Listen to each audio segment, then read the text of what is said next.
Armored Core 6 is in the crosshairs as it nerfs one of its toughest early bosses. The community seems split as they saw Balteus as an early game sort of noob filter or skill check. If you're unfamiliar with this boss, it's the one from the trailers who sort of surrounds himself with missile silos and then fills the screen with a missile barrage. At first glance, I did not think much of this. I thought, okay, they make adjustments to bosses all the time in games like this, and there were two other bosses that also saw nerfs, and I thought it would make for a great discussion. Given how much ink is spilled over debates about easy mode in FromSoft games or Souls-like, I thought, well, what do we say when they nerf fights to actually make them easier? Now, I put all the good information right here at the beginning so you don't have to go looking for it. If you like these kinds of longer form content, once I'm done with the opening monologue, I then discuss it with the audience. Make sure you hit subscribe and the bell button so you don't miss my content.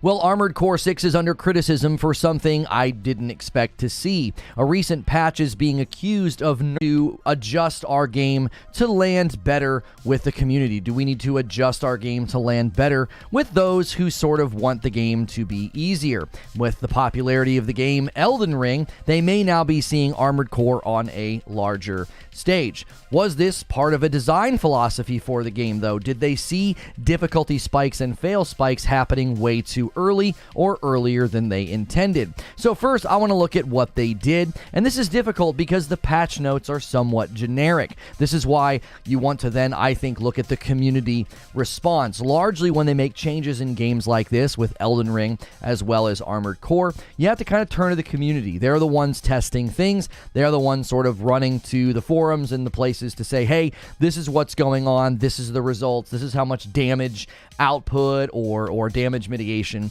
is now happening. But Armored Core 6 is a very different type of game, and some players feel they have been robbed of content. This isn't as simple as a fight is just easier now. There are actual things that players like to do specifically in Armored Core that this is grating against. Now, lastly, I want to discuss difficulty philosophy. The desires for an easy mode definitely come to mind here, and I think this update squarely shows why easy mode is an unreasonable request for games like this, but it also adds a layer to the discussion that makes it hard to complain about the latest patch that FromSoft pushed out, and I'll explain more what I mean by that. Why would easy mode, the easy mode debate, why would it make it hard for you to complain about this patch? Well, I'll tell you more on that in a minute. So first, what did they do? So the patch notes are almost comically vague, especially given the type of game that this is and how much difficulty is part of the game's identity. This is what they said. They, quote, adjusted certain attacks performed by the enemy units Balteus, Sea Spider, and CEL-240 or Cell-240. For those unfamiliar with the game, these are the bosses in chapters 1, 2, and 4. Now, according to xfire.com, these are three of the most discussed bosses with respect to difficulty spikes. Like, this boss here just sort of greets you when you're first in the game. This is not anything that anybody's really complaining about, right? My wife beat this boss with a little bit of help from me, and she does not play these games, okay? This is not the boss in question. Many people think this is the boss in question because they can't get past it. But chapters 1, 2, and 4 did see nerfs. And again, these are the three that are commonly talked about. According to xfire.com, quote, one of the most discussed points of contention in Armored Core 6 has been the difficulty spikes introduced by several of the game's earlier bosses.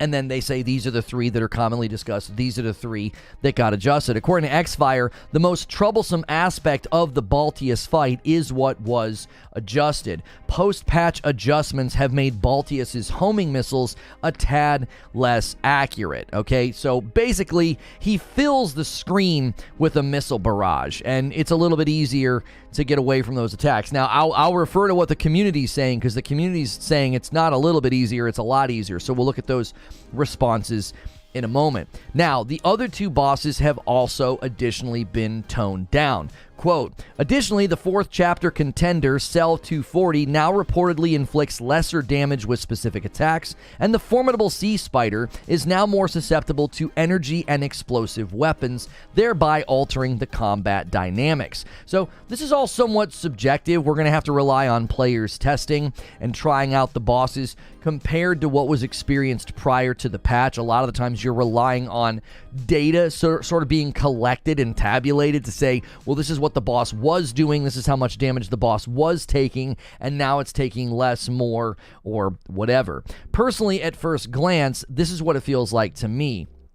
I feel like they're tuning the early game bosses to be more of a ramp up instead of just an absolute wall that sort of stops you from progressing. It's very possible that they checked internal fail rates, they checked internal reports, and they just determined something's wrong here. This is overtuned, this isn't right, okay? This is a game, obviously, where you're supposed to spend a great amount of time re-evaluating your build and making adjustments, but this really reminds me of the Radon nerf in Elden Ring. If you're not familiar with that fight, it's the fight that you might have seen with the guy with the two big sort of like swords, and he's got like the red thing on his head. That fight was adjusted, and I remember the first time I faced him, I was like, man, his hitboxes are kind of crazy. They seem almost like you can't get away from them, you can't dodge them, and FromSoft seemingly agreed. They toned down the hitboxes of those attacks. And just like then, in the wake of those adjustments, many in the community called foul. They, hey, I beat him. That means there's no problem, right? Now, the Radon nerf was partially walked back. They discovered that some of his power, some of his attacks were unintentionally nerfed as well. So they sort of didn't just like adjust hitboxes. They made his attacks weaker, and it was not something that they intended to do. So there's a chance that this patch will get walked back a little bit. Maybe they overswung. Maybe they have completely overreacted to what should have been more minor adjustments. But the question is, why would they do this? Well, one problem could have been, emerging from this, that there could have been a disengagement or a slower funnel into PvP. According to my research, you need to beat chapters 1 and 2 to get into PvP, and those are two of the bosses that have been adjusted. If there was a spike at Balteus in particular, and the Sea Spider as well, if that was creating a bottleneck and a choke point for too many players, maybe FromSoft felt they needed to adjust. They thought, this is not meant to kick people out of the game. It's meant to be sort of a skill check, but not an exit door, right? Now, we're going to discuss more about this when I talk about difficulty philosophy in a moment, but for now I will say early game skill checks are not uncommon. It's not rare, it's not random for a game to say, hey, this guy, this boss, this person's going to really kick your teeth in, and you got to kind of figure out how to get past it. But if that skill check becomes a cliff that essentially serves as an exit door, the developers may reevaluate why people are failing, or if they're failing in too large of numbers. Unlike other game devs, FromSoft did not provide any insight into what they did or why they did it, right? Some devs will say, hey, we nerf this, here's why, right? They'll just flat out say things like, this is what we were trying to achieve, we're not achieving that, right? The current design is not doing what we wanted to do. We're not achieving our goals or our aims here. But you don't typically get that from FromSoft, right? I don't think they historically explain why they make adjustments. I searched high and low. I could not find any transparency or discussion, any explanation at all for the Radon nerf in Elden Ring, so I don't expect to get an explanation here either. Given what happened with Radon, we may see another tuning pass in the near future to put Balteus and others back on the difficulty throne, as the community feels they have slipped from that status. So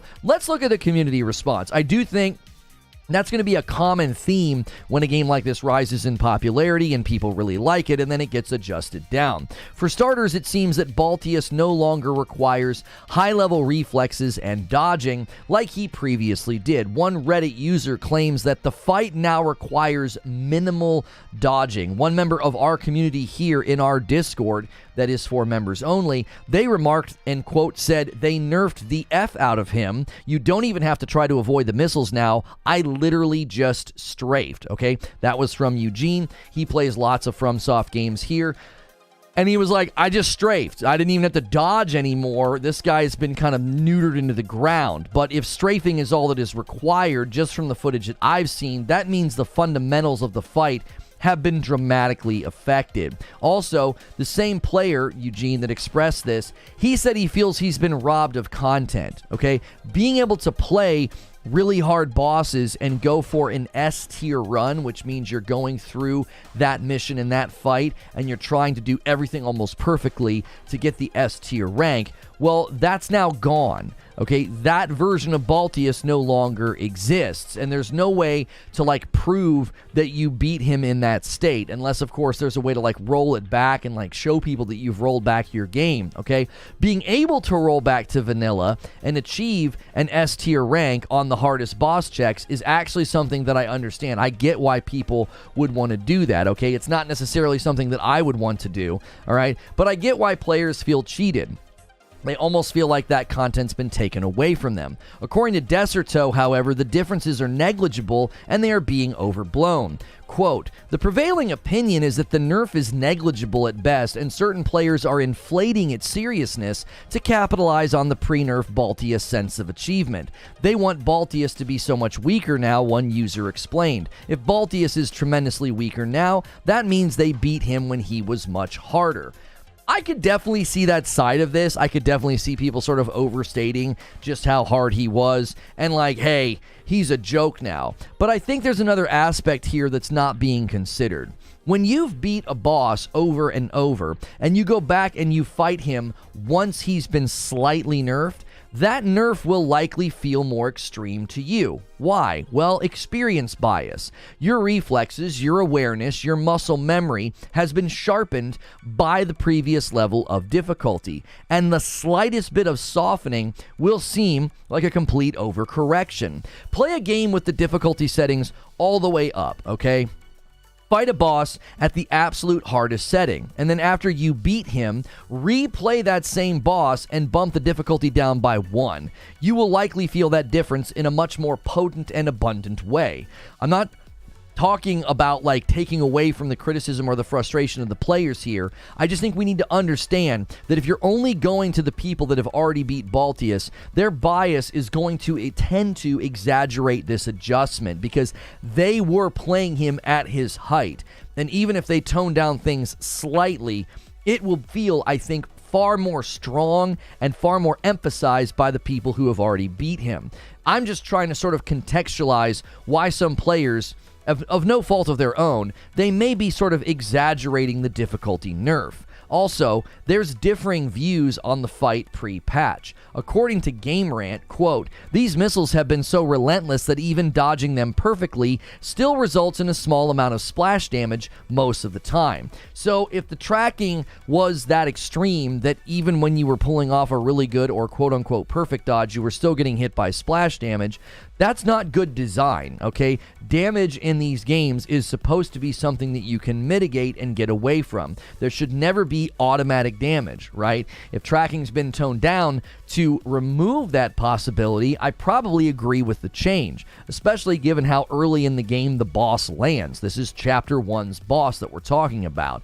The other aspect to consider here is that some players just love a fight that gives them no room to make a mistake. One Reddit user remarked and said, that's tragic. Balteus was such a fun boss due to his missiles. Others thought the flamethrowers were the real problem. One user noted and said, why the blank would they nerf his missiles? That's the fun part of the fight. It's his flamethrowers that deserved nerfs.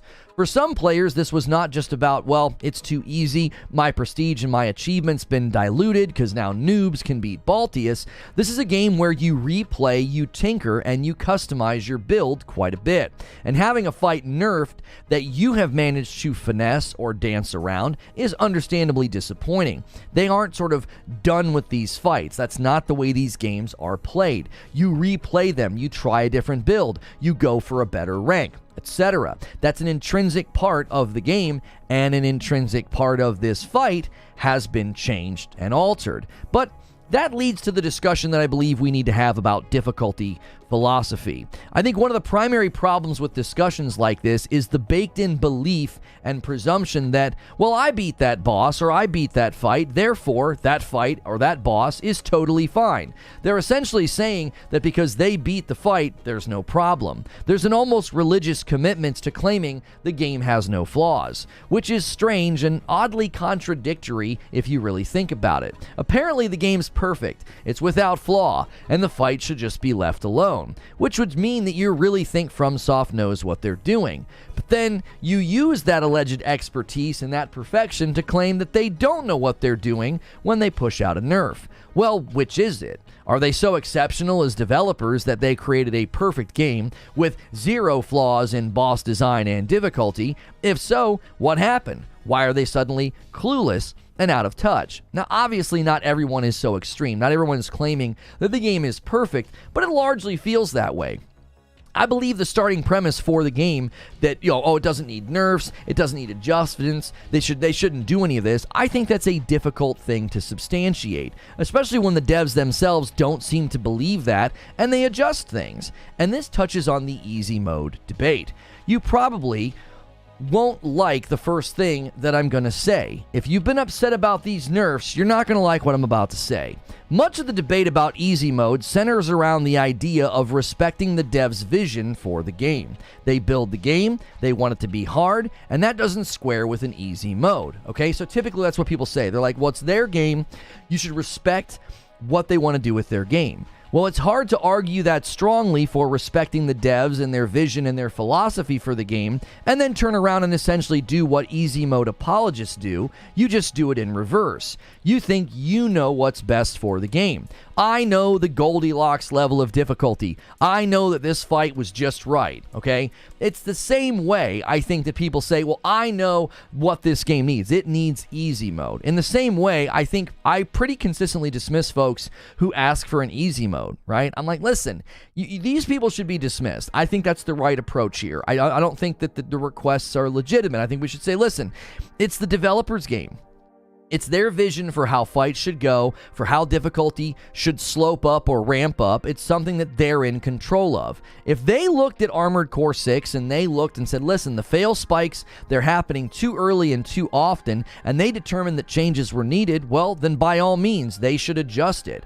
Early game quote-unquote noob filters or skill checks are not always intentional, and they're not always good either. Some of this could have been unintended. This could have been accidental. They could have turned around and said, we never envisioned Balteus doing this to this many people. Let's say they wanted a fail rate at Balteus to land in the 30% range. And what I mean is 30% of the players just never get past him. They simply quit, okay? Well, what if that number shot up to like 50% or 60%? What if it's way higher than they ever intended? Well, that's a problem. Again, they likely have an idea of how these boss fights are supposed to land on the player base at large, not just the common, committed players who have found a way to beat the boss with style.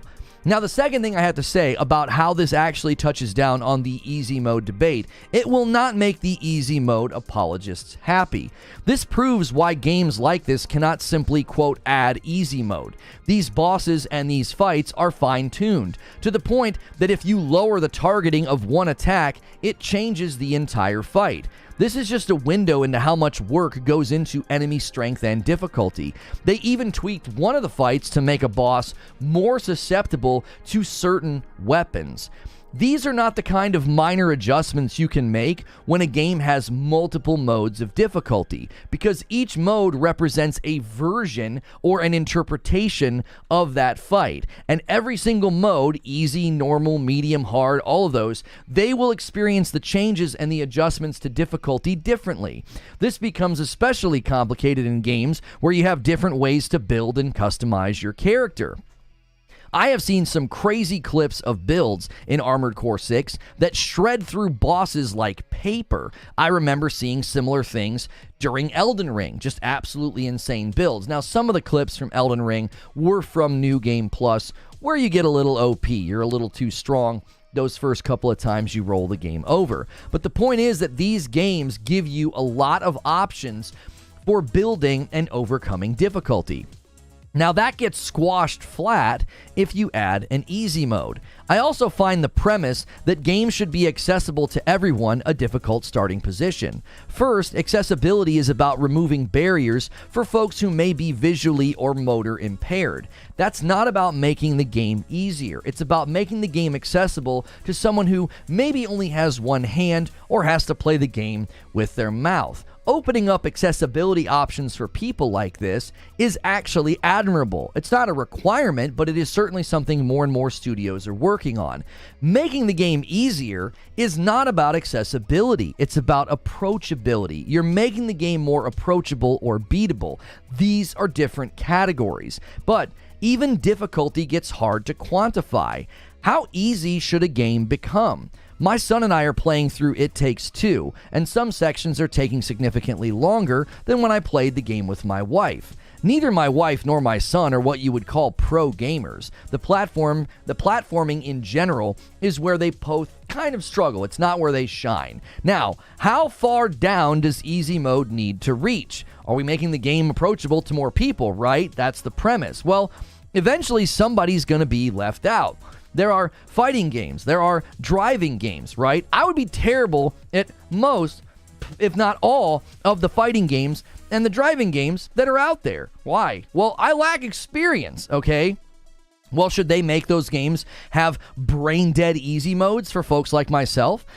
You know, I could enjoy the game if I could just hit one button and beat all the enemies in, Street Fighter or Mortal Kombat. Well, what that would do is it would flatten out the game. It would flatten out what makes it enjoyable and high quality. Even age plays a role here, right? The older you get, the slower your reflexes. That's probably why you're struggling in Call of Duty now that you're in your 30s.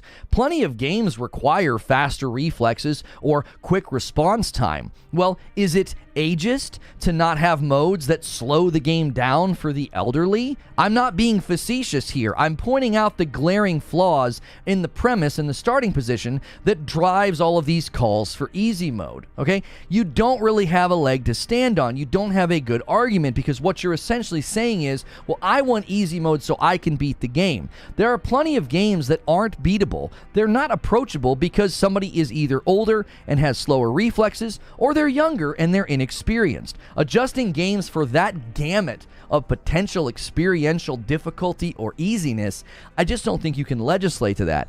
Games should build the games that they want to. At the end of the day, I have to say the same things to both sides. To those asking for an easy mode, you should probably play another game. They built this, it's their art, and they get to dictate where it lands. But to those angry about the nerfs, I get where you're coming from, but they built this. It's their art. They get to dictate where it lands. So no matter where you land on this, as far as I can tell, FromSoft is doing what they've always done. They're making a game that asks a lot of you, even if certain things get toned down a little bit. So let me give you my thoughts and my conclusions on this. Changes like this, I think, in games are seemingly unavoidable. I don't see FromSoft ever launching a game that doesn't need to be tweaked down the line. Early adopters will always face this risk. The game that you beat in the early weeks may not be the same game a month later. It's not that extreme, but it can certainly feel that way. I remember Biome 3 in Returnal. It really sparked this conversation. I also remember being told how wrong I was about Biome 3. I felt it was overtuned. I felt like it was imbalanced compared to the rest of the game. Now, careful, apparently, if I play your favorite game and point out imbalances, it'll get nerfed because they ended up nerfing Biome 3. So the second thing I want to say is, it could be cool, I do think, if there was some level of version control for games like Armored Core 6. Being able to basically go to Balteus, beat him S tier, wear that rank proudly, and then show the version on the screen, right? You could show your score and say, I beat this game pre-patch. Kind of like how Final Fantasy 16 shows on screen like the rings that you're wearing. So if someone's just absolutely finessing a boss, you know that they're using the rings and not their own reflexes. There are rings that you can put on in Final Fantasy that makes the game basically a one-button press masher, right? Now, we saw people running with false narratives in the wake of that game launching. They didn't realize that you could see on screen that the person was wearing the rings, right? you could do something in this game like that. If you know your audience will find grinding and going for S-tier ranks appealing, well, that needs to be considered when changes like this get rolled out. Especially if folks roll back to vanilla and they keep grinding for that coveted S-tier rank in the pre-patch fights. Well, let them show that off. Like, put the version down in the corner whenever you get a score on a boss, and then they can roll back, they can beat Balteus at the pre-patch, status, and they can have their S-tier rank, and the version would be right there on the screen. My conclusion is this. Discussions and debates about difficulty in FromSoft and Souls-like games will likely never go away. I will continue to push against the notion that easy mode should be added to these games, but I also will respect any game that decides to open up those doors if they so choose. If you want to put easy mode, that's your choice, just as much as it is to not put an easy mode. Going to any game outside of your ability or your affinity and asking it to change is at some level the height of arrogance and entitlement. It's their game, and if it's not for you, or you're not good enough to play it, that's tough. There's all kinds of things like that in life. Not every game is for every person, and that's what makes so many games so special and unique. They're not all diluted down into some one-size-fits-all package that an infant can beat, and so could some guy in his elderly ages. Like, there's going to be games that you just can't play depending upon where you land in life, experience, and skill. Enjoy the games that click with you, right? And walk away from the ones that don't. That makes for a happy gamer and a better experience. And that's the show open. Thank you guys so much for being here this morning. I really appreciate this. I wasn't going to cover this. I was going to cover this in an upload, but then the more I looked at it, the more I thought this is actually a good discussion worth having. Like, should you respect a company that, if you're going to defend the company and say, hey, respect their choices to not do easy mode, you also have to respect a game that decides to tone a fight down. So let me check fan funding and see. Okay, no, we've got new pop-outs today that we can use for members. So you guys can be surprised by those once you start gifting or bombing or any of those things. Appreciate everybody being here today. Make sure you're pressing the like button. A little lighter turnout today. Armored Core is not as popular with the audience as some of the other titles, but I think the discussion is well worth having. I think this discussion transcends just Armored Core. The idea of difficulty and making things easier and nerfing, even in games like Armored Core, offering the ability to show on screen the idea that, hey, look, you can see what version this person got their Balteus S tier on, right? Lono was on my front page, which is weird today. I knew something was going on. The turnout was kind of weird. TJ Rage with the first gifted member of the day. Han shot first, and so did you. I need to bump this down so that it falls behind that, though. There we go. First member of the day. So you get Han Solo, TJ Rage. Thank you so much. And a single gifted member from Joker Quinn. Thank you so much, Joker Quinn. And a single gifted member from John Always. Thank you guys so much for doing that. Appreciate that. Bumping the member line up to 3. Every 25, I give 5. And we appreciate you guys starting the day right and gifting some of those members. We do have some incremental goals. If you guys want a fight night, Madam and I play a game against each other, or a fright night, we end up playing a game that's scary. So I knew something was wrong when we had such a small turnout at the beginning, and they're messing with stuff. Yesterday, things seemed to be better, but the day before, people were saying the members' content wasn't on their page either. I think YouTube's fiddling with things, and it's really, really affecting turnout. Chat's at a standstill. I have a hard time believing that that's real. Like, we're 28 minutes into the stream and no one's talking. I don't think that's real. I think YouTube's having some issues this morning. I didn't have any issues scheduling the stream. Sometimes I have an issue scheduling it, and that's usually a sign of trouble. I scheduled just fine. I premiered the video right on the front page of the channel, and I'm not really sure what's going on. I'm gonna refresh the chat and see if anybody's talking. They keep trying to roll out. There it is. The chat's moving, and I couldn't see what any of you were saying. I can now see what everybody's saying. I don't know what's going on. I agree, Lono. I gotta respect games developers collaborating their game. Derek says, way back in OG Wolfenstein, Don't Hurt Me Daddy, easy mode was so easy that you could kill the first boss without dodging his gunfire. It doesn't detract from the fun of playing Death Incarnate. Yeah, oh my gosh, there's so many pieces of chat that I wasn't seeing. Goodness gracious, chat broke for like a full 2 minutes, it seems. It was like nobody was talking. I was like, what's going on? So, in my mind, I don't think easy mode ruins a game. I think it would ruin certain games. Does that make sense? It would ruin certain games. If you do an easy mode in every single game, or like let's just say you insist that every single game has easy, medium, and hard, right? Easy, medium, and hard, okay?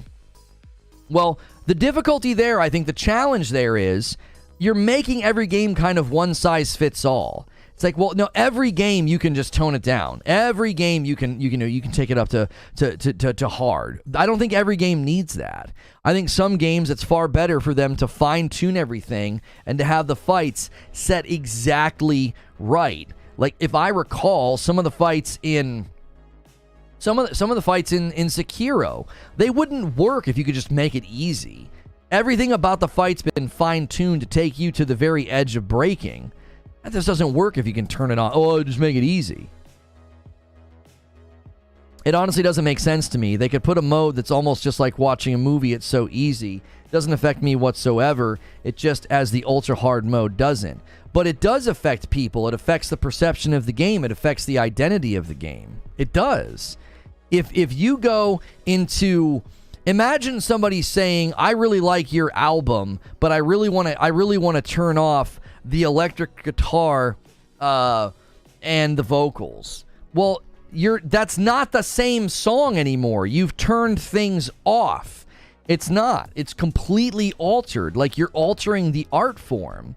So if somebody is playing Armored Core 6 and is like, man, this is so great. The entire game is built around brutal challenges that I have to overcome by building my character and making adjustments. And some other person's like, I just put it on easy mode.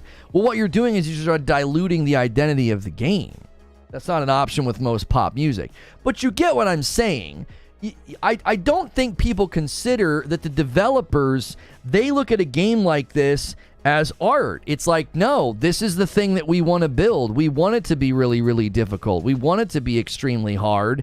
And if you can't beat it, so be it. I'll give you an example. Look at the racing and fighting games that are out there, okay? I don't have an affinity, and I don't really have an ability to play those games particularly well. I just don't, okay? Now, if I insist that those games add a brain-dead easy mode, you should make it so I can one-button mash my way through Street Fighter. You should make it to where I just hold down trigger and the car just goes in these sim games, in these racing games, right? Well, doesn't that dilute those games? Doesn't that affect what those games look like to the public? I'm going to the game with a lack of ability and affinity, and I'm insisting that the game meet me where I am instead of me meeting the game where it is. No, you want to beat these guys? Beat these guys. You want to beat these racetracks? Beat these racetracks. What you talking about? Paul with 15 months. To complicate things, Easy Core Easy Mode is the top downloaded mod. This is if the difficulty is the identity of the game versus gatekeeping by players. I'm not sure what you mean, Paul. I'm not sure. The second part of your sentence doesn't make any sense. My challenge when I play a game on normal and experience the intended experience, ultra hard mode doesn't diminish my normal run, and baby mode doesn't either. Right, we're not talking about games that have normal, medium, and hard. We're talking about games who build every fight to be a fine-tuned fight. This is the fight. If you fight this guy, this is how it goes. That's it. That's it. He has this level of targeting. He has this much health. If he hits you with this attack, it does this much damage. They basically set the rules and say, that's it. That's the fight. They fine-tune it. All the way down to the minutia of like, okay, Balteus needs to be adjusted. So they adjusted his targeting. The one boss, they said, okay, this boss is now a little bit more susceptible to this weaponry. That's how fine-tuned these games are, these fights are. That's not conducive to, well, just throw on an easy mode. Come on, man, just give me an easy mode. It's like, that's not the game we built. We didn't build the game that way. We built a game where every single fight has elements that have been exactly turned every knob, right? Outsider gifts a single member. Thank you so much for doing that, Outsider. Increasing the daily member count to 4. And a renew from Tattoos. Thank you so much, Tattoos. Mortal Kombat does kind of have an easy mode. You can adjust your character's attributes and let the AI play for you. If they added a baby mode to whatever game that doesn't have it now, it doesn't change a single thing about your experience. Yes, it does. Yes, it does. Because Armored Core has literal tier grades that you can fight for. So there's a to act as if a game like this doesn't have a communal aspect is ignoring the way that it's ignoring the way that it's been built. There is a communal aspect of this game where if you beat a level, you get a grade. That's a sense of pride. Where's the sense of pride in getting an S tier rank when anybody can get an S tier rank? Just throw on easy mode. There's an actual substance and a draw and a drive that doesn't exist anymore. It's like, well, who cares? It's not a matter of going for the best build, the fastest fight, the most efficient fight. That doesn't matter anymore because everybody can upload pictures of their S tier rank within the community, and you have no idea who actually did it and who didn't. Eugene says there's literally millions of combinations someone can use to build their mech. That's your easy mode, finding what works best for you. Easy mode only affects a game when the unlocks or rewards for easy mode are the same as the harder difficulties. If I complete a harder challenge, I should be rewarded more. How is your S tier diminished if somebody can play through on easy mode and see the game? There's no reason they should get the S rank. They can get a baby rank. Right, I get what you're saying, but the developers don't have any interest in that. They don't. It's kind of like there are people that won't listen to music or watch certain shows if it has a bunch of swear words in it, right? Now, if somebody said, I really wish I could download a version of your album that had all the swear words replaced, right? So instead of the F word, they would say flaming. They'd be like, oh, this flaming car, instead of this effing car. So asking that of the artist, you're basically going to the band and saying, I need you to re-record vocal tracks for me so that I can experience your music. And they're like, we don't care. We don't care. If you don't want to listen to our music because we swear, that's on you. That's your choice. If you can't get past our game because it's too hard and you want an easy mode, tough. That we're not going back and doing that. We're not spending dev time, bandwidth, or money on something that's counter to the identity of our game. That's not the game that we built. We built a game that's going to kick your face in, and if that's what you want, then you got to do it. But they do that with music? Not everybody. Do you think every single band goes back and re-records vocal tracks because a super conservative mom wants to listen to their album? Does every single band spend extra studio time laying down vocal tracks without swear words? Do you think every band does that? Music's a bad example because it happens in music? No, music is a perfectly good example because it happens in music. It happens in games, right? There are games with easy mode. There are games without easy mode. There are bands that go back and lay radio-friendly vocal tracks. There are bands that don't do that. You're making my argument for me. There are plenty of bands that say, hey, let's go back and do radio track. Let's go back and do radio-friendly words, okay? There are bands that literally did that. They would re-record vocal tracks so that their hit single could play on the radio. And there are other bands that are like, we don't care. We're not doing that. We don't care about being radio friendly, right? That's what you're doing. You're going to every single game and you're saying, you ought to do what these people over here did. Imagine going to every single band and saying that. There are plenty of musicians out right now that are not going to do that for you. They're not going to. Censored versions of albums exist. They've enforced that since the 90s. You're not engaging with what I'm talking about. I'm not talking about censoring a word with a button. Boop, and bleeping out the word. You're not engaging with what I'm saying. Asking a developer to go back and make adjustments to their game is like asking a band, hey, I want to go buy your album. I want to listen to your album on Spotify. I need you to go back and re-record the vocal tracks to exclude the swear words. You guys are talking about the radio. The radio? Really? You think there's censored versions of all albums right now? You think you can go to Spotify, find some brand new metal band who's been making songs in their studio, in their house, and you think they've got a censored version of their album for you? You're ignorant of the reality of music right now. That's not true. You cannot go to every band, every album, and get a censored or adjusted version of their album. That's simply false. There are so many musicians, there are so many bands in existence right now, and they're not doing that. They aren't. You want to go back to like the old school days where like the radio would like bleep out a word, right? They would scrub out the word with like a song, like a sound effect, or it would just go quiet for like half a second, right? I think music is a bad comparison. No, it's not. It's a perfectly legitimate comparison. You're just not engaging with what I'm saying. Asking a band to go back and re-record vocal tracks because that's what you want from them is no different than going to a developer and saying, you need to go back into the studio and add an easy mode. You understand that adding an easy mode, it's not a button they can press in their engine.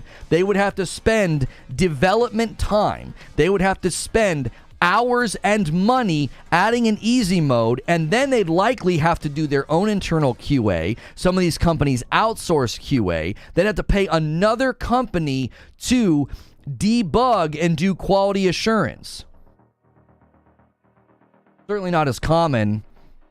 Spotify doesn't care about radio edits. Yeah, the idea that you can just go listen to any album and find a radio-friendly version is absurd. There's so many independent artists out there right now that aren't going to spend a lick of time adjusting their artwork for you. They're not going to do that. You're going to an artist and you're saying, I want you to spend more time. I want you to spend more money changing your art for me. What? That's the point. Like, I get what you're saying, Derek. You're like, well, it doesn't affect you as a player. That's never been the argument. I don't care if I play Ghost of Tsushima at lethal and you play it at easy mode. I don't care about that. Because the game comes that way. The game comes that way. Those radio edits are not always done by the artist. Yeah, a lot of times they were done by the radio. It's a legit analogy because no individual form of media is for everyone. No one song, game, movie, etc. That's exactly right. There are plenty of movies that you can't get clean versions for.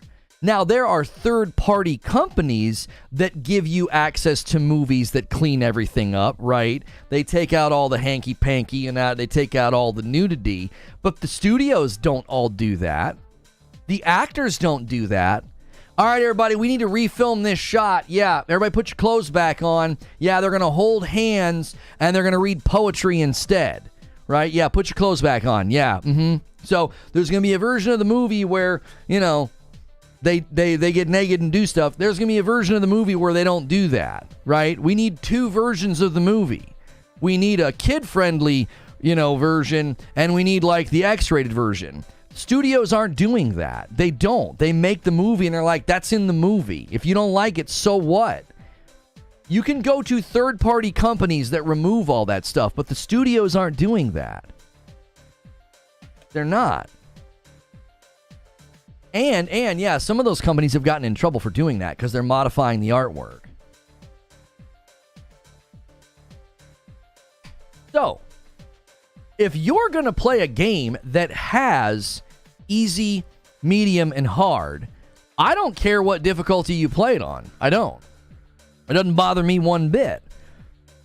I played Jedi Fallen Order on normal, and then I bumped up the difficulty. I don't care if you play Jedi Fallen Order on easy. That doesn't bother me. That doesn't affect me at all. But when you come to FromSoft games, and you come to Souls-likes, and you're like, there ought to be an easy mode. What? Okay, why? Why? Why should they do that? Well, why are you entitled to that?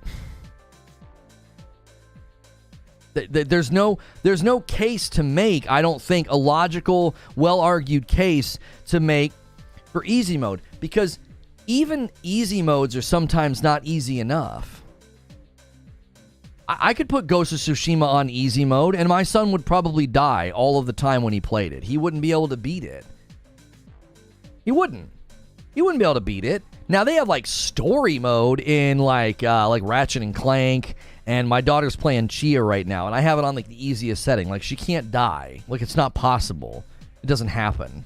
So, there are games that do that, but even easy mode is subjective. You could make a game easy, and you'd still have people that are like, yeah, I still can't beat it. It's not easy enough. I can say that I would like...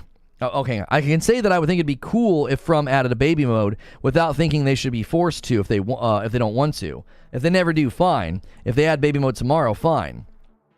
They run a serious risk if they add easy mode. Right? Like, they would run serious risk by doing that. Creature says, you can have, with 29 months of membership, Creature says, for only $6, you too can have easy mode for Reforge Gaming. Yeah, if you guys want to do some big member bombs, we've got new pop-outs that we use when you guys do member gifted, so keep that going. We are one away from a layup. A 5 out of 25 would be a nice layup. Exactly, Lono. They demanded easy mode for Returnal and Sifu. Yeah, like, this is an ongoing, what's the risk? There's a bunch of hardcore guys that will complain about it. You think a bunch of hardcore guys would complain about it? They've built an identity and a brand around being really hard.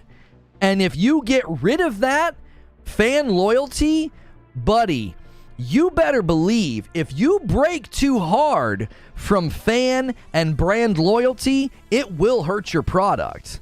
It will. Patrick Q with a single gifted member. Thank you so much, Patrick, gifting a member, and it goes to Mackie. And listen, that is a 20-bomb layup right there. That's an easy layup from him. Patrick puts it in at 5. That's not too bad. That's not too bad. Thank you so much, Patrick. People complain over absolutely nothing and everything. Lobo says, and now the babies want to play too. We all struggled until we didn't. How about harder, longer, and uncut? Having a baby mode doesn't get rid of the normal difficulty. It's merely a possible option that could automatically not grant trophies. Eugene says, the Armored Core 6 Discord I was in was on fire. That's the thing people don't understand, is that this is bigger than the individual player. Think of it like this. If you are not a fan of Souls-like games or FromSoft games because they don't have an easy mode. They don't. Let's imagine that they suddenly did it. They capitulate. The risk they're taking is the number of people who would suddenly be excited or care or wants to play their game. I don't know if that's a very big group of people. Because I don't know if people would suddenly say, oh, I'm so excited to play that game. Do you want to know why? So much of the intrinsic and inherent value of a FromSoft game is beating the game. It's extremely hard. That's where so much of the satisfaction is derived from. Imagine playing through Elden Ring, and you can just basically go into the room and button mash, and then the boss falls down. How satisfying do you think that gameplay would be? You're gutting the game of its identity. You're gutting the game of what makes it good, hoping that people enjoy like some diluted version of your game. Does that make sense? You're hoping that the person's like, thank goodness they finally added easy mode. And they boot up your game and play it on easy mode. You're hoping that's a compelling experience. They might not find it enjoyable. You're bending the game like this to lean toward an audience that might say, yeah, it's cool they added easy mode, but the game's kind of boring. Why? Because the game's quality, the game's identity, the game's value is not centered around like mindlessly button mashing your way through it. It's literally built from the ground up to be super satisfying. Oh, I beat it. Oh, that was hard. Oof, oof, sigh of relief. So the risk that you take is you're trying to bend the game to people who probably won't even like it anyway. And then you're bending it away from the people that love the fact that this is the game, take it or leave it. Like, they love that part of it. That's part of the draw. That's part of the value transmission. They know that when they buy Elden Ring or Armored Core, if they beat a boss, it's the same boss everybody else has to face. And that gives them a sense of satisfaction.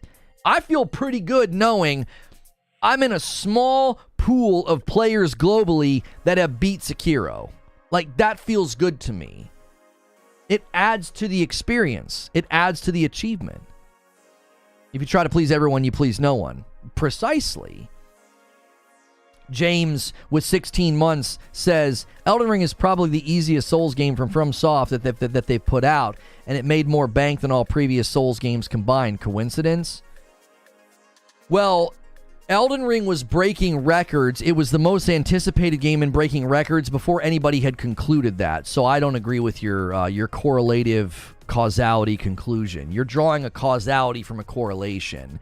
Elden Ring was highly anticipated, heavily marketed, very, very popular, and nobody knew it was the easiest game. Now, there was one interview where they said, I think more people will complete this than previous FromSoft games, but they never gave anybody the impression that the game was going to be easy. Nobody bought the game because of that. Like, oh, it's easy. It was like really, really highly anticipated and popular before it even came out.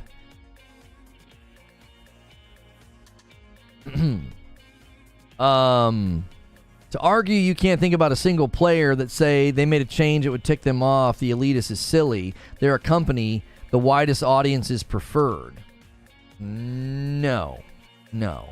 If you go too wide in your audience, if you go too wide in your appeal, you don't have anything. You become a jack of all trades, master of none. There's nothing that really makes you stand out anymore. You're just another action adventure game. I think there's a real danger in not owning your identity in this market. I actually think you're seeing that.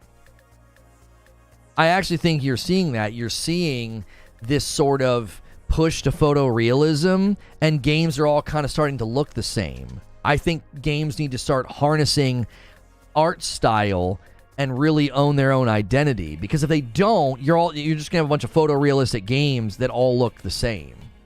Does that make sense? I don't necessarily think you can say that every single game wants the broadest audience possible. Like when you make a game, like when they made Jedi Survivor, do you think they were like, we really, really hope 7-year-olds love this game, and we really, really hope, 90-year-olds love this game. We hope moms love our game. We hope every demographic loves our game. No. You have a target market. Every product has a target market. You're gonna go after that target market with value points and identity markers and marketing points and commercials. You think the people that play like Candy Crush on their phone at lunch break, you think they're trying to like market Jedi Survivor or Armored Core to them? Jack of all trades, master of none, still better than a master of one. There's more to that saying. Yeah, the saying's not an axiom of truth. It expresses a reality. And in video games, if you're a jack of all trades, master of none, you can end up with a game that feels kind of, every category ends up feeling like it doesn't excel. Sure, there's an open world, but who cares if it's empty? Sure, there's lots of combat options. Who cares if the combat feels like crap, right? That's not an axiom of truth. It's just a saying to convey an idea. Diablo 4 had skill trees, but they're not that interesting. Like, knowing your target audience is part of having a successful launch of a product. Target market for Jedi isn't Souls players or anything. It's legit Star Wars fans. Right, but that's my point, Doshi, is somebody was essentially saying that you want the widest audience possible. That's not freaking true. That's not true at all. You don't want the widest market possible. They could just do trophy trees that are tied to difficulty tiers, either separate platinums for ultra hard or normal or easy or the other way around. And the only way to get the last gold is to do hard mode. But again, it all comes down to incentive or desire. I don't think they have an incentive. I don't think they have a desire to do it. It's extra work. I think FromSoft would rather spend their time fine-tuning a fight, fine-tuning mechanics, and having something that is, like, in their mind, perfectly balanced as a fight, as opposed to spending time on an easy mode and then coming up with trophy distribution rules and achievement distribution rules because, well, we want our hardcore fans to be the only ones that get these awards, trophies, and accolades. Or they could just do what they've been doing for years to great success. Is anybody going to try to argue that FromSoft's making a bad decision commercially? Really? Like, look at the global total sales of all their titles. Sekiro won Game of the Year. It's one of the toughest games you can play. It's got some of the toughest bosses and toughest things you can do in a game in existence, and it won Game of the Year. You really think they need to make adjustments? Like, the idea that their niche is been completely debunked. Like, that alone is something that gets thrown out a lot. Well, they're kind of niche. They'd be a little bit more popular if they threw an easy mode. First of all, they're not niche. They have very, very long-standing and very successful franchises. They don't need to make any adjustments. I don't want any devs getting pushed into spending time on stuff they don't want to do. But on the other hand, how hard is it to give a 10 times damage resistance buff? It's not that it's hard, it's that it has reverberations throughout the entire game, Derek. If you give somebody a 10 times damage resistance buff, it will break things in the game. It will break fights, it'll break enemy aggro, it'll break enemy attacks. It can cause games to crash. It can cause things to go wrong. Because the game's not resolving things properly. You're suddenly you're inserting something that wasn't there prior, so that needs to be tested. So if they add that buff, they're like, yeah, quote unquote God mode. That needs to be tested in every fight. It needs to be tested in every fight, every trash ad, every mini boss, every major boss. Why? Because it literally can break stuff. The enemies will respond to how much damage they've done to you. They'll respond to if you heal or not. They'll respond to your movements. They'll respond to where you go. And if you're just standing there face tanking, it can cause the game to break. It can cause mechanics to break. So if they add that, it's not as simple as adding that. It's adding that and then it reverberates throughout the entire game. Well, now we got to go through every single fight and we got to test this. You're telling me that you play any of the prior From games that are already out and you use a mod for invincibility that the game crashes? I didn't say the game crashes. I'm saying there are things that can happen. Like, a lot of the times you download those mods and they'll break aspects of the game. Things won't work properly. They won't. So the developer has to go through and make sure none of that happens if they add a quote-unquote easy mode, if they add a quote-unquote God mode. They can't just, like, throw it out there and be like, yeah, who cares if elements of the games break down and don't work right? That's the point. I'm not saying if you throw on God mode, your game's going to crash. But there are certain things that when you go and you fight, there are certain elements and mechanics that might break down and not work right. Maybe you don't notice it, but the developer would notice it. They would say, well, now this boss isn't acting right. This fight's not going right. Why? Well, if you turn on God mode, it breaks aggro. Like, the enemy's aggression meter doesn't function properly because the enemy, the player's not taking any damage. So now we got to go in and make sure that the fight works properly and the enemy reacts properly, even in the event that somebody's turned on God mode. Now, the person throwing on the mod doesn't care, but the developers would care. That's the point. I would just say playing on baby mode and having the game not work completely correctly is not a big deal. It is to the developer. It's their game.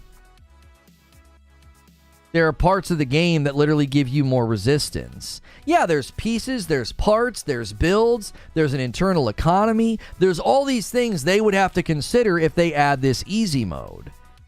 Again, people armchair dev it. They're like, oh, just add easy mode. How hard is that? It's like, what do you mean? It would change the fundamentals of every single fight. It would change the fundamentals of every fight. Because you can't die. You can't take damage. You're not weak. You don't have to go hide. You don't have to dodge. You don't have to do anything. That's why people are upset about the Balteus nerf, because one of the fundamentals of the fight is dodging his missile barrage, and people are like, yeah, you don't even have to dodge it now. You strafe. At this point, people just need to use guides because all this stuff is in the game. How do I like the PlayStation Update? PlayStation Update, as far as I know, pushed out the co-pilot feature, so Madam and I can start doing that thing where we can play a game and each control the character. I thought that was going to take longer to come to the platform. Here's an example for you, Lono. I'm a pacifist, but I want to play a violent game. I can't repeat enough that I 101% agree the devs should only do what they want. I'm not in any way suggesting they should spend a single minute of anything they don't want to do. Right, you keep saying that, but much of your argumentation is acting like, what's the big deal if they do? What's the big deal if they add it? What does it change? And I'm telling you all the things that would change. It's not like, you're acting like it's as simple as a switch they can flip, and it's like, so who cares if they do it? And it's like, no, it would be tectonic. It would have reverberative effects throughout the entirety of the game. And yes, it would hurt the game's identity. Do you have any plans to share thoughts on Unity charging devs for installs? Yeah, I hope their company crashes and burns and the CEO has to retire. I hope parasitic, predatory companies like that go bankrupt. Sadly, the engine's attached to too many games. I would love to see this harm them so strongly and so financially that the CEO gets voted out and fired, and then they bring in new leadership, because there's too many games that are being affected by this. There's too many games. Like, this needs to be handled at a financial pain level. That's what I hope happens. That CEO needs to be sacked, and anybody attached to the decision needs to be sacked. Parasitic predator pieces of trash. That's what they are. And then now they're out here trying to act like, oh yeah, it's that they're trying to defend it. Why don't you take a seat? Go work in pharmaceuticals if you're going to be that disgusting.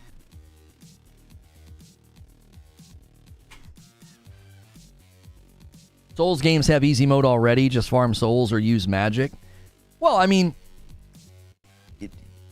yes and no. Yes and no. I think that's where people that have knowledge of the game get frustrated by the debate. There are ways to make the game easier. There are. It's the former EA CEO. Yeah. Yeah. It's only going to get worse. Not if it's financially destructive. No. Pharmacists? Not pharmacists. I said pharmaceuticals. Go work for Big Pharma if you're going to be that predatory. I think the people that have intricate knowledge of these games gets frustrated by this because they're like, I don't understand. There are ways to make the game easy. You just got to spend time thinking and tinkering. Don't you see how that dilutes the identity of the game? You got Armored Core 6 where if you meet a really challenging fight and you spend hours tweaking and adjusting your build and then you finesse the boss. I mean, you just smoke the boss. But then they add easy mode. And it's like, well, then now you don't have to do any of that. All of the time and all the work and all the effort that went into that. It would be like saying, what's it matter if the marathon adds a shorter route for people that just want to get the badge at the end? Right? Well, you could put a little asterisk on their t-shirt, 5K. You put a little asterisk. Sort of. Like, how would you feel if you had been conditioning and training and stretching and getting ready to run some marathon, and they're like, well, we really want to make this marathon more accessible to more people, so we have like a 100-yard track that people can run on and run across a finish line and get their picture taken and get a t-shirt. We'll put a little asterisk on your t-shirt that no one's really going to see. What do you think that would do to the people running the marathon? Well, I don't want to run this marathon. What the frick are you doing? You're practically handing out participation trophies, right? Marathons, what they appeal to, the people they appeal to, right? It's the same way with FromSoft games. FromSoft games, Souls-like games, they appeal to a certain breed of person. And that appeal is going to go down quite a bit if you're like, hey, we added an easy mode. Well, hang on a minute. That's not the game. That's not the game type. That's not the game company I fell in love with. There's a litany of games out there like that. You want an easy mode? You want to run around with a sword? You want to feel awesome? Okay, play Ghost of Tsushima and turn the difficulty down. Play Jedi Survivor or Fallen Order and turn the difficulty down and have a ball. There's a sea of action adventure RPGs out there that you can play that have difficulty modes. Knowing your brand and knowing your audience, you're never getting this from From. You're never going to. With From or Bethesda games in particular, the entire debate's probably pointless because the community will make mods that are basically baby mode, and the devs don't ever need to worry about it. Yes and no, because you can't get those mods for Armored Core on your console. You can't.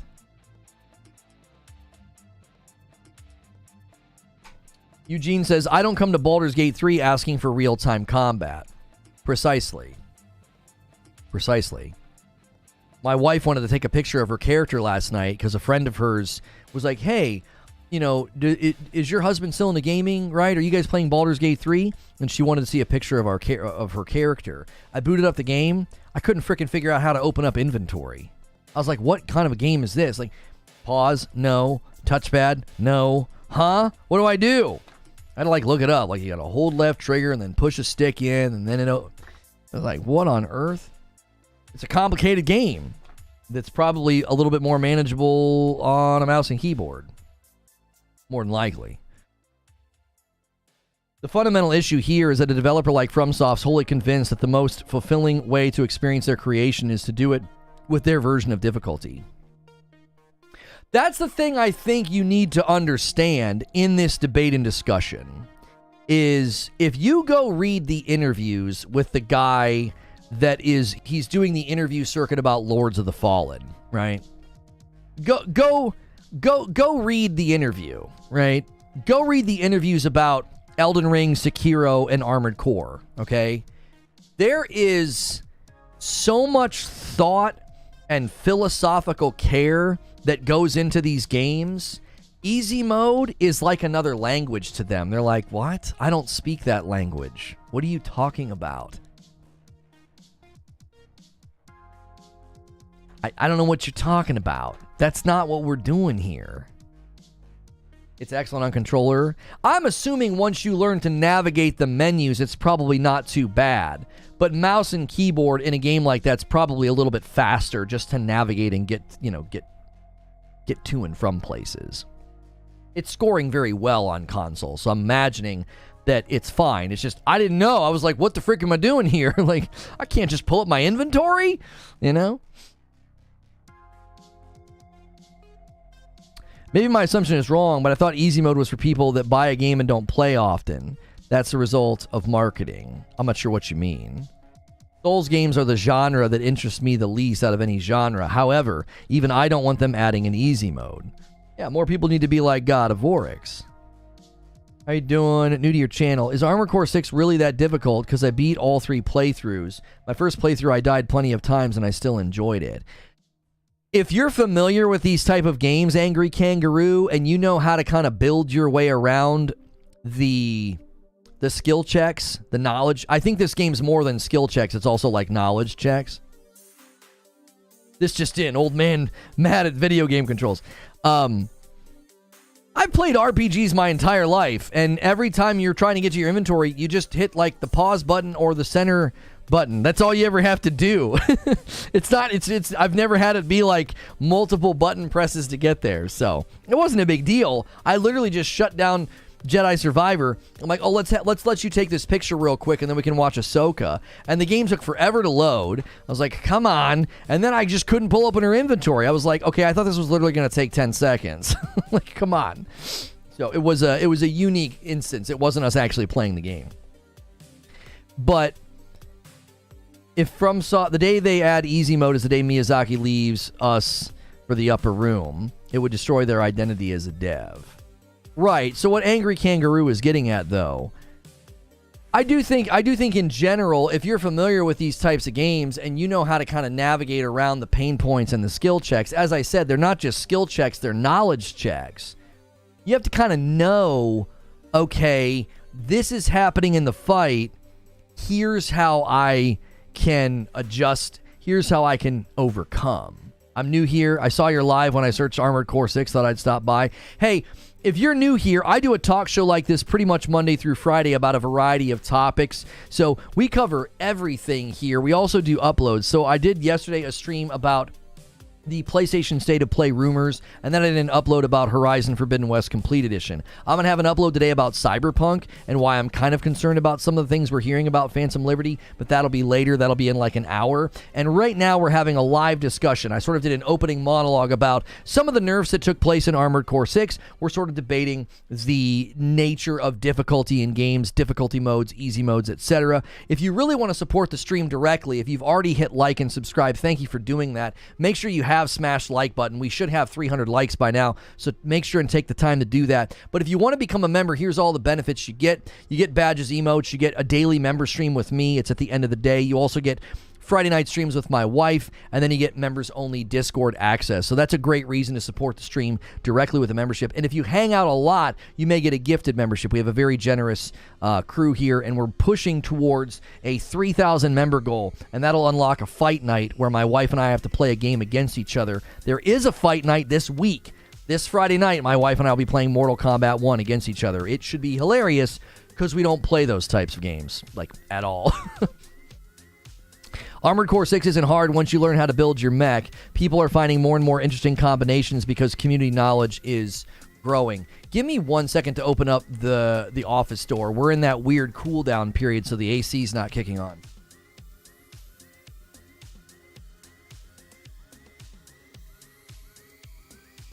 It's like 71 degrees in the house, so the AC's not kicking on, but if you close this room up like a box, like the lights and the monitors, and you don't cycle in new air, it gets very uncomfortable. So the main topic is nerfing difficulty for Armored Core 6.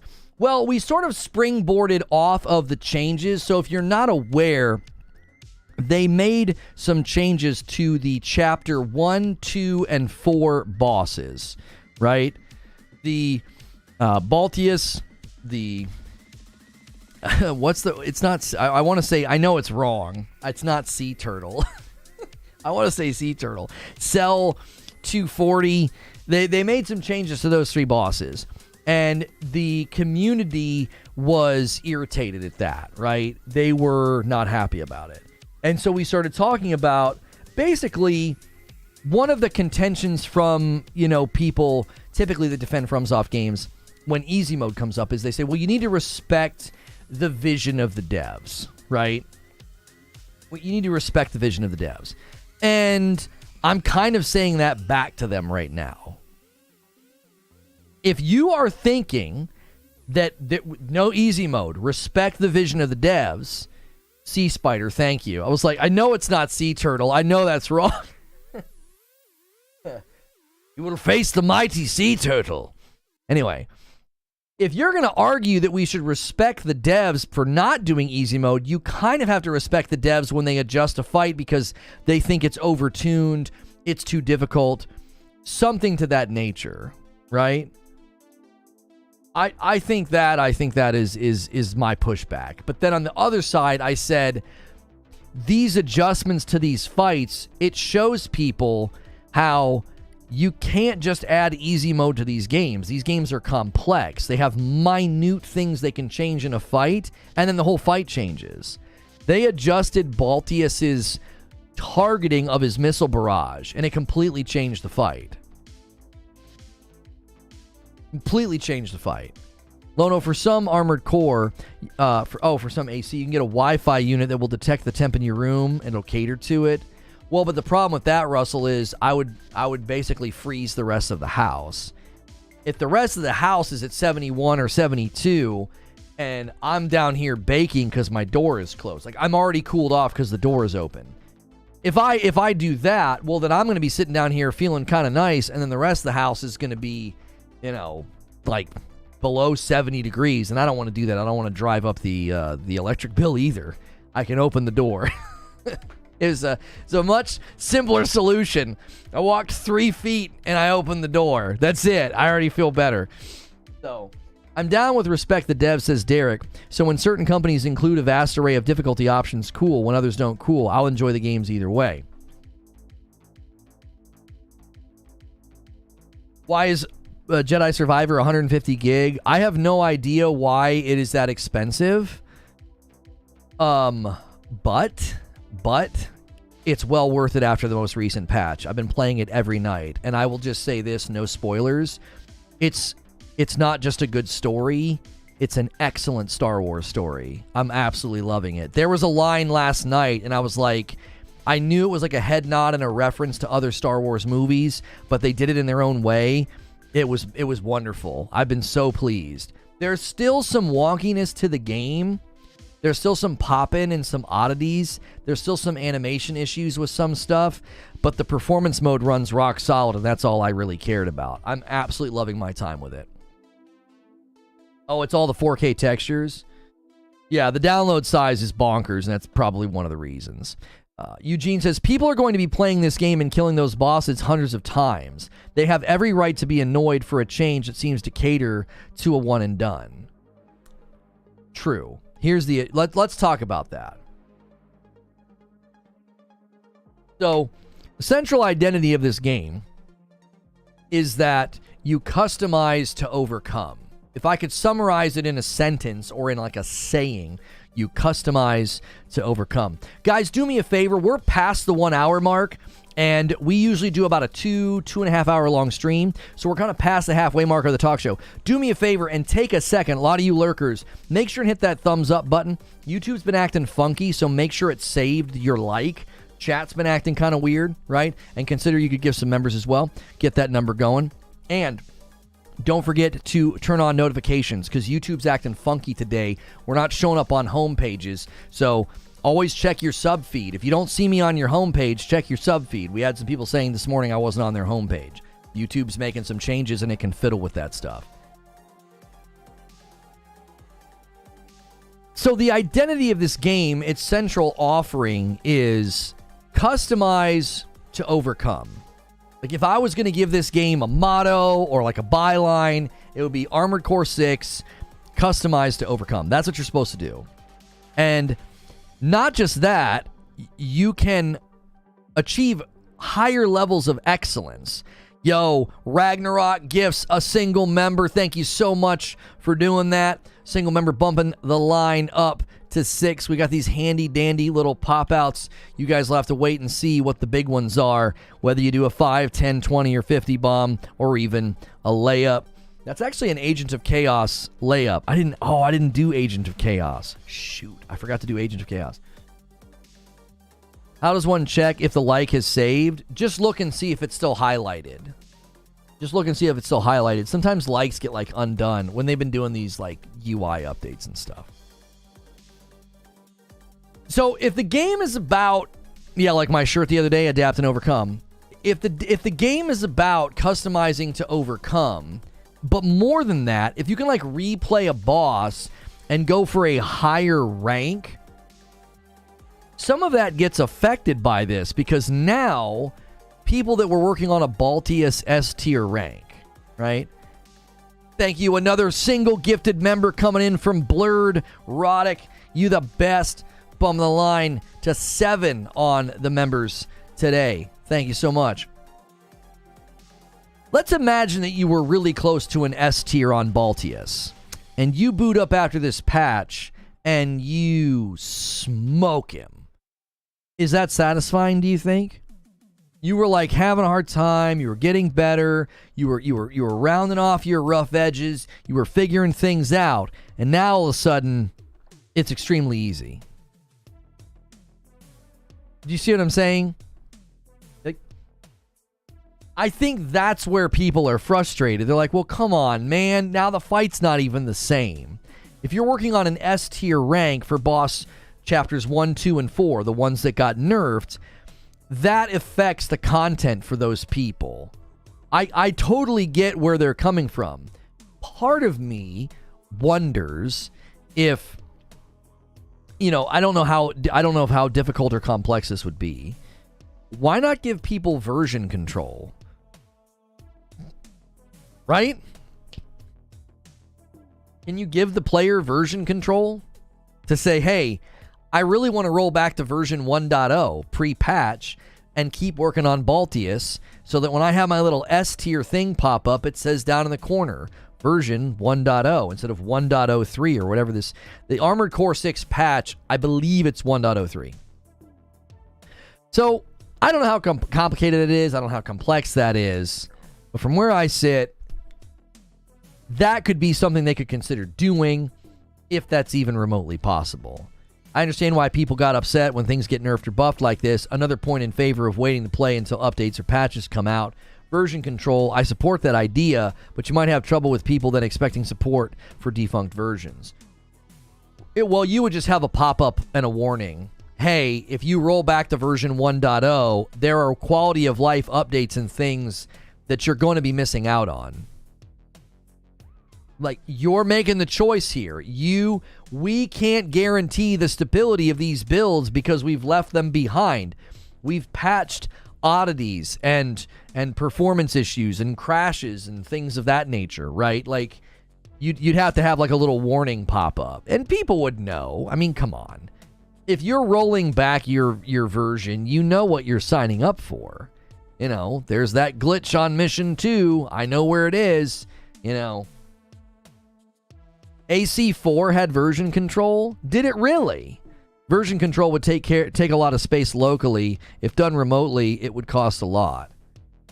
Well, AOZ, would it need to be taking up space locally? Couldn't they just go into Steam and do it? And obviously it would have to like roll back the patch. But yeah, I guess the way I described it would be a nightmare because it'd have to be like internally saved. You'd have to do it on your install so it doesn't take up a bunch of space. My archivist inclinations do make me wonder about expired versions. If you wanted to play the original version of No Man's Sky today, I don't think you can. I don't think you can play it. I don't even think if you have the disc you can play it. They did a physical version of No Man's Sky, did they not? If you had a physical version, you might be able to. PC version gets version control already. Consoles is the harder one, says Eugene. My 10-year-old got his butt kicked for 4 hours in Armored Core 6. He adapted and got good. And we got grown crybabies complaining about difficulty. I mean, casual grinder. I mean, what do you want me to say? We've always this. I think this is a never-ending debate. There's literally games that are more or less gone from existence. Yeah, vanilla No Man's Sky. It'd be pretty cool if they released it and just called it that. You know? Hey, if you really want to see how far No Man's Sky has come, we're releasing, you know, No Man's Sky 1.0. You can download it as a separate install just to compare. I mean, that'd be pretty awesome, actually. Nintendo just announced their Directs, I guess. I thought I saw a tweet about it. Wheezy was going back and forth with people in the Discord about accessibility. I didn't feel like having that debate again today, but I believe he was making good points. September the 14th at 7 a.m. Pacific, so at 10 o'clock, 40 minutes, information on Nintendo Switch games releasing this winter. Oh, well, that's going to be about, like, probably Mario RPG and Super Mario Wonder. Nothing earth-shattering, I'm assuming. I have vanilla No Man's Sky. It's called disc version, so I guess another point towards physical. Can you install that and play it without downloading anything? Is that even possible? I like watching 1.0 No Man's Sky content and then coming back to the current stuff. Are there people doing that? Like cranking out No Man's Sky 1.0 content? That's awesome if so.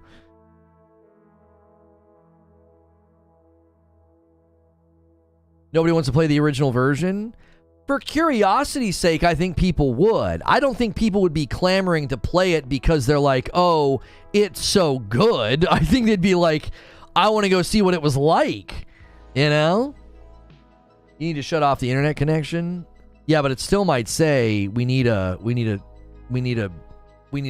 an update or something. I don't know. I don't remember No Man's Sky vanilla if it did that. If there was like a day one thing.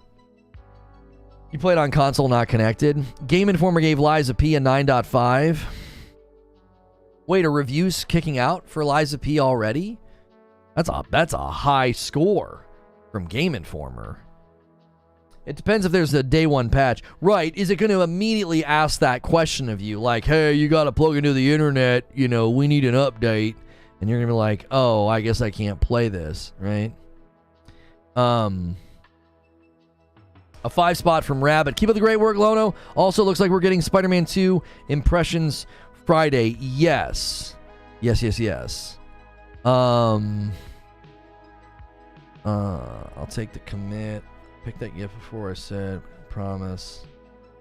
Oh, okay. Oh my gosh. The boys are planning a trip to come to the city. It won't. Oh, so Dave, you do it. You play Vanilla No Man's Sky. Cool. I guess you can do it then. There you go. Wheezy says, the reason hearing an easy mode couch as an accessibility option ticks me off so much is I have friends who have come back from combat with brain injuries or physical impairments, and they still enjoy to play video games with accessibility options, and if they got told, we're making this easy mode because you need accessibility, they'd be rightfully ticked. Well, right. Oh, wow. I want to respond to what Wheezy's saying in a moment. Liza P reviews are coming in. The lowest scores I'm seeing are from Tech Raptor at a 7, Noisy Pixel at a 7.5. I feel like Noisy Pixel consistently gives pretty low scores. I don't know about Tech Raptor. Now, if I look at Push Square, Hey Poor Player, both 8s, and then But Why Though, 8.5, and then the 6-axis, Checkpoint Gaming, Xbox Era, Game Informer, God is Geek, 9, 9, 9.5, 9.5, 10. So that's a wide gamut. I don't know if I'm going to the bank with that just yet. That's a wide gamut of scores there. The Game Informer 9.5 is encouraging. I don't feel like Game Informer hands out high scores willy-nilly. I don't think they do. I don't remember what they gave Starfield. I don't remember. Those are pretty good scores, though. They called it. They said it had overwhelming scope. They gave Starfield an 8.5. That's actually a strong score for Starfield, really, if you consider the global score of Starfield. So maybe Game Informer does lean a little high on reviews. It has an 85 on Open Critic. Liza P does. Okay. For their first outing for a brand new IP, I would say that's pretty good. If they land in the 80s, good for them. Once you fall out of the 80s, I think more and more people are going to say, once you land in the 70s, I think people will be more skeptical of your game. And rightfully so. This year is full. This year is absolutely full of really, really, really high quality games. So you got to be careful. Can't be launching a mid game. Tough year for that.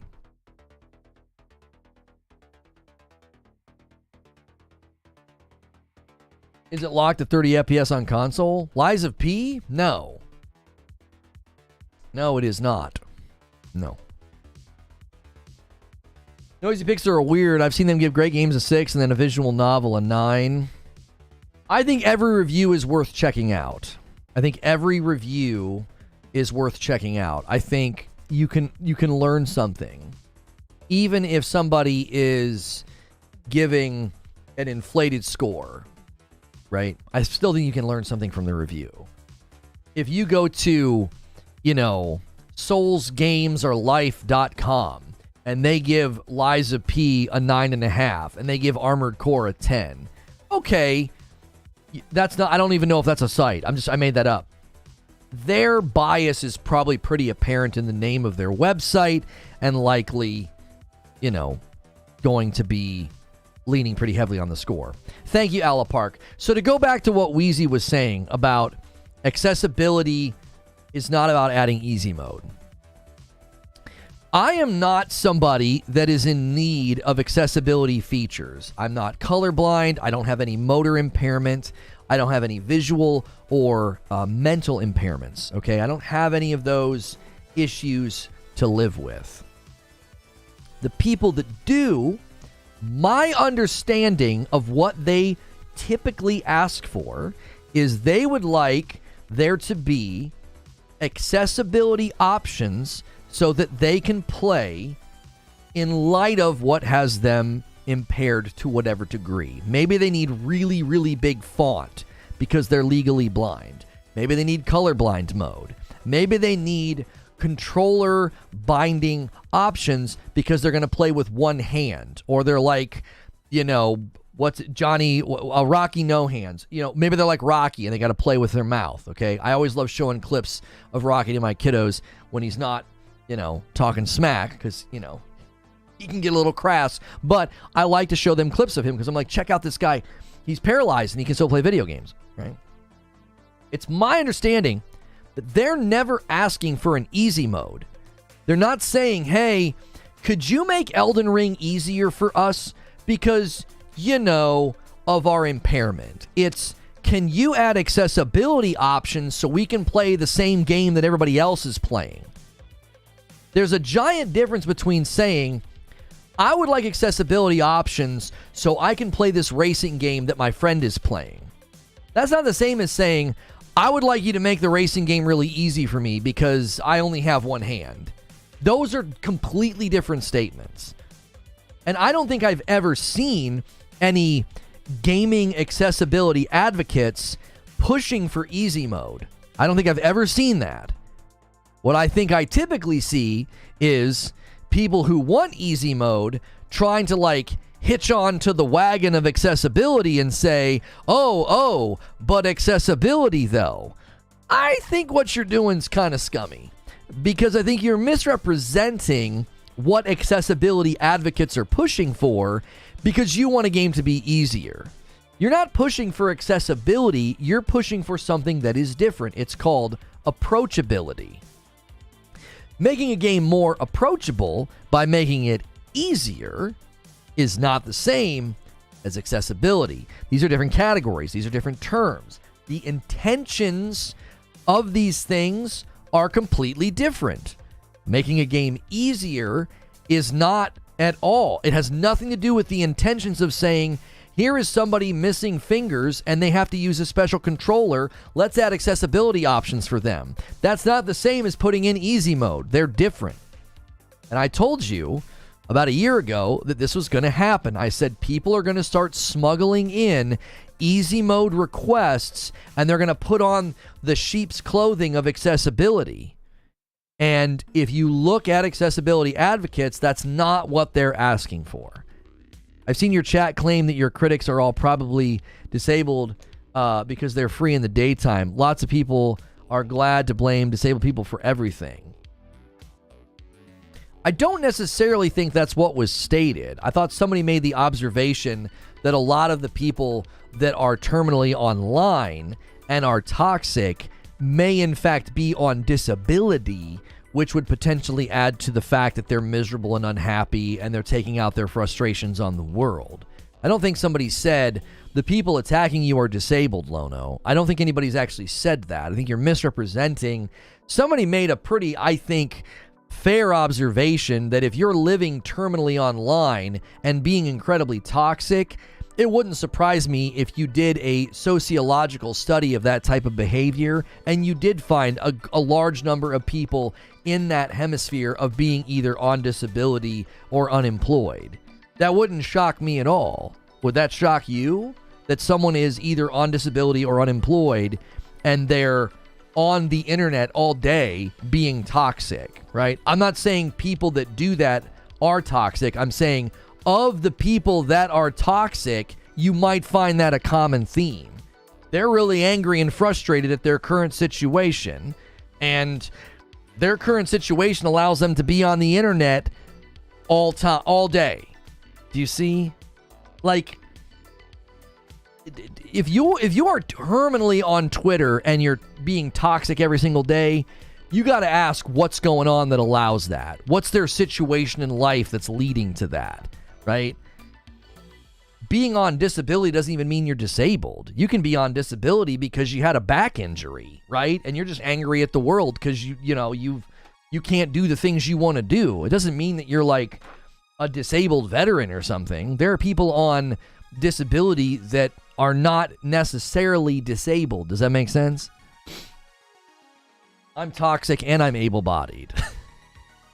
Right. You're really misrepresenting the observation that was stated. It wouldn't surprise me at all if you look at people who are terminally online and consistently toxic. They all have very similar traits. They're mostly male. They're in the same age bracket.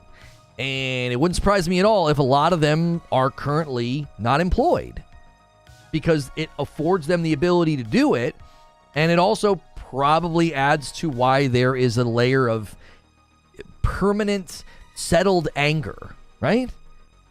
That's a reality that you see in life all of the time. You see people that are sort of down on their luck, and it can lead to misery, anger, and lashing out. This is a pretty fair observation to make. It's not creating a category and saying, well, if you're toxic to me on the internet, then you're disabled. Like, that's not what somebody was saying.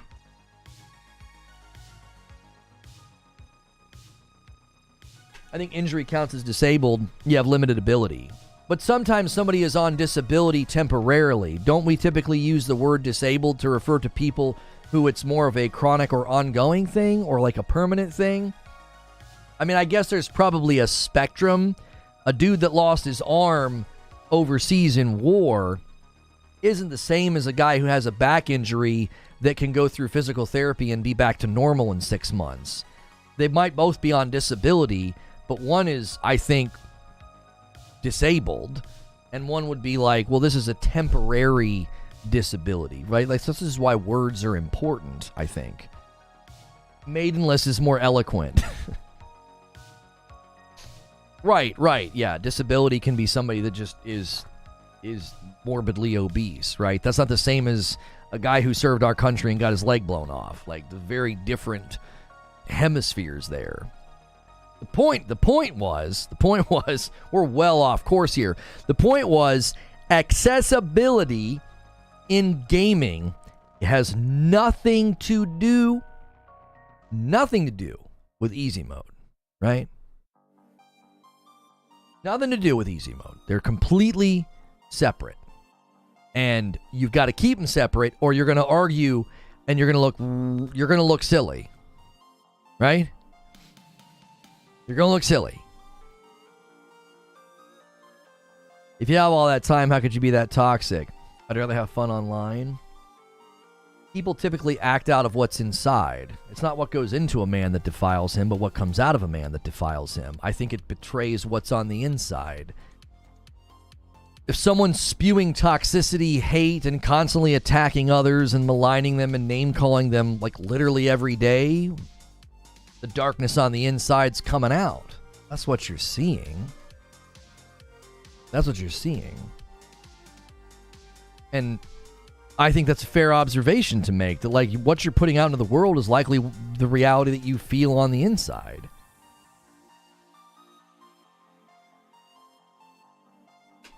That's why the prudent man ignores the insult, right? Who cares if people are going to act that way? They're probably miserable. There's no point in spitting back or swinging back, you know? NVIDIA DLSS support is coming to Starfield. Well, that's good to hear. Like, officially, that's good news for anybody on an NVIDIA card. So, point being, to put the car back on the road, discussions about difficulty mode and discussions about easy mode, I think generally come down to expectations. And if your expectation is that every game should be playable by everyone, I don't think you can argue that. I don't think you can. Because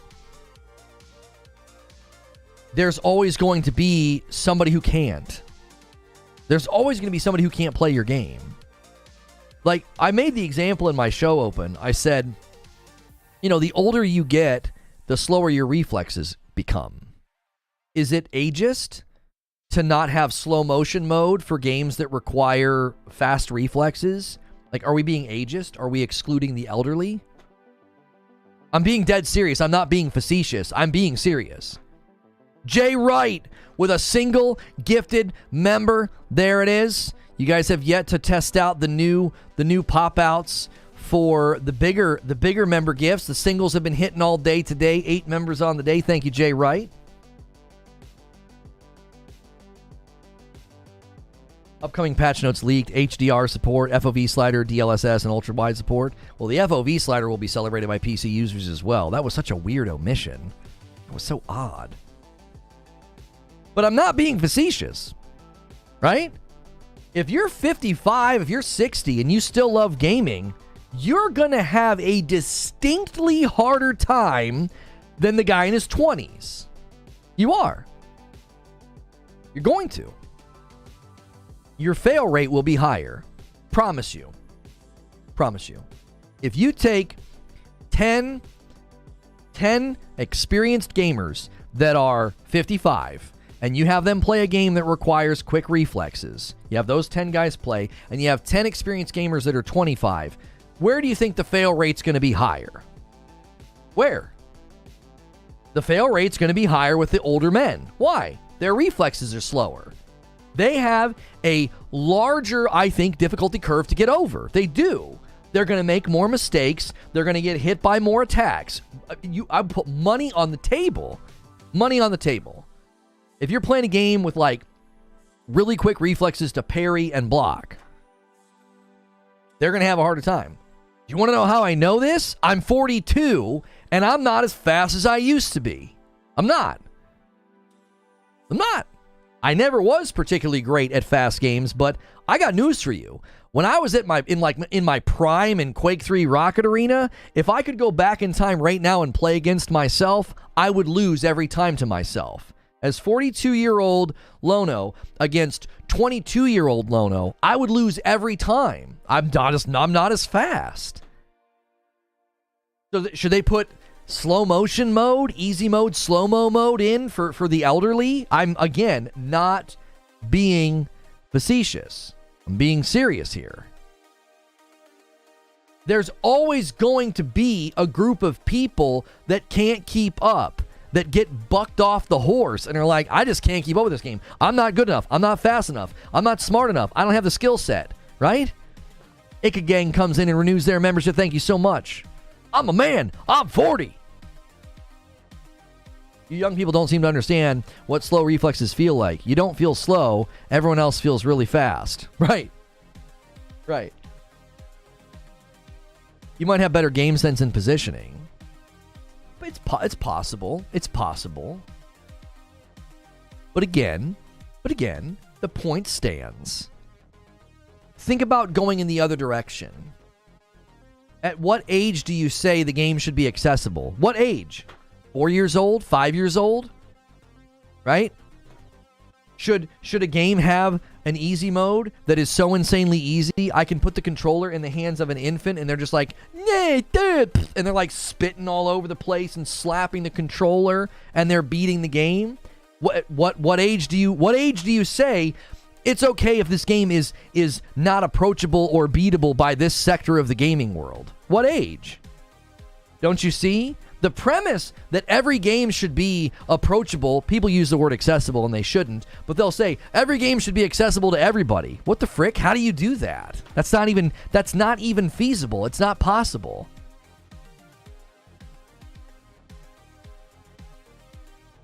It isn't.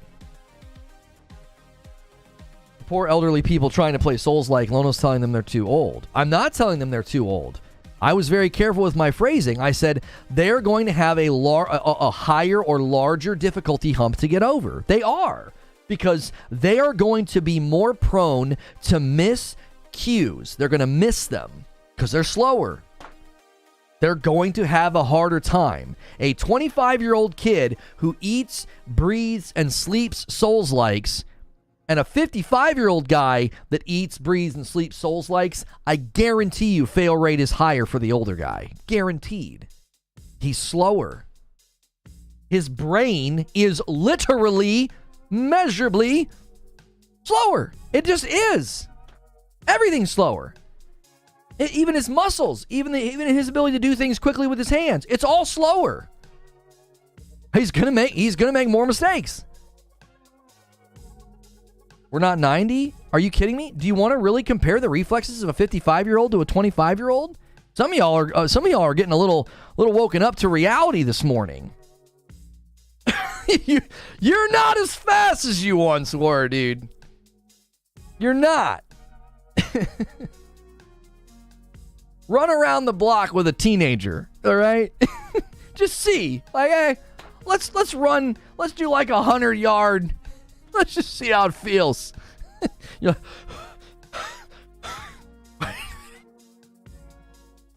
they're like, come on, old man. I'm going to do 2 more laps. What about Jason Momoa, Hilly? Jason Momoa is trying to distract me Hilly trying to distract me with Jason Momoa. I have some good news for you, Lono. Jason Momoa was at a racetrack in the UK, Goodwood 2023 Revival. He was riding a very cool motorbike made in 1930. Literally, the sexy oozes out of this dude. I agree. Some of y'all don't realize how much worse you are than a 17-year-old. That's what I'm saying, dude.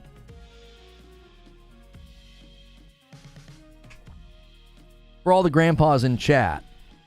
Oh, the reaction time test. Let's take a look at this. Yeah. Let's do some science, Mr. White. Science. All right, hang on a second. Omar says, I'm in my prime. 17 months. Thank you so much. Guys, hang on. I need to schedule the premiere. You have about 30 minutes to hit the member goal. We have not missed the member goal since November of last year. So, y'all are going to need to get on it. This has been one of the slowest days we've had in a long time. Somebody said I wasn't on their homepage. That may be having an effect. All right, so we're going to do this. We're going to schedule this. I got something with Cyberpunk. Today's the 13th, and we're going to run this sucker at noon, right? We're going to set it up as a premiere, and we're going to turn on ambient intro, right? Today at noon. Yeah, schedule it. I'm going to need the members only thumbnail creature. YouTube's acting super goofy on the back end as well. Bro Sexy at 15 months. Definitely don't have the reflexes at 47 that I used to, but that doesn't stop me from trying. There you go. All right, let me set up the redirect. Hang on 1 minute. Guys, we still don't have 300 likes. We are really having an odd day. We've had a great turnout, but we're having a strange day on the platform. The YouTube is constantly refreshing on the back end. I don't know what in the world is going on. I'm closing this. This is weird. Okay. Let's take a look at this.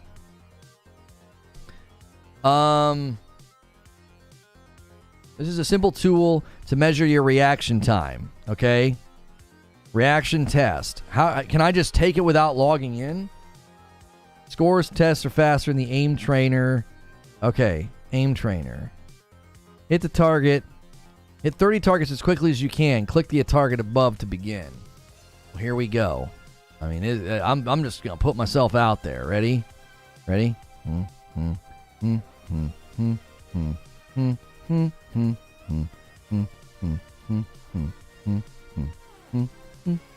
I have to make that sound every single time or I'll miss. See? Average time per target is 565 milliseconds. Save your score and see how you compare. All right. What's this mean? Is this do you want this number to be low or good? Do you want the percentile to be low or high? Thank you, Kale, for 15 months in a VIP. Lono's going to age shame the old folks. I admit to old age interfering with reflexes. Wheezy got a 182. You need to take it again. Did I sit there and wait too long?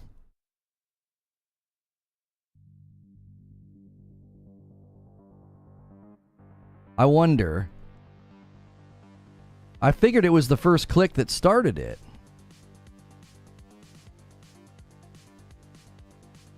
I only got it down to 500. I'm not fast. I'm missing a lot. I'm certainly missing a lot. That's part of the problem. I'm going too far, too fast. Maybe I need to turn the DPI down on the mouse so that I don't do that. Now I'm like hesitant. Now I'm like getting there slow. Yeah. I told y'all. How old are you, Wheeze? How old are you, Butters? This is 42. I'm 42. To be fair, I don't play games like this either. I don't. Old man speeds. Look how many times I'm missing. Yeah, same.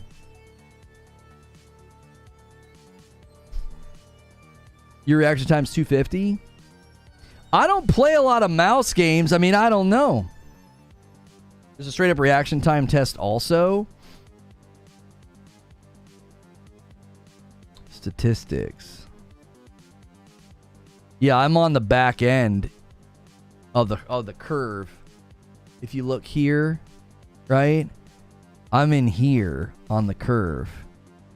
You guys that are in the 100s, you're down here. I took the click when green test. Oh, you guys took a different test. How do I take a different test? Aim trainer. Here, reaction time. When the red box turns greens, click as quickly as you can. Okay.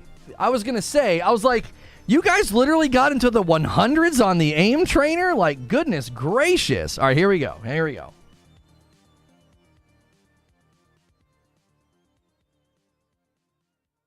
$265.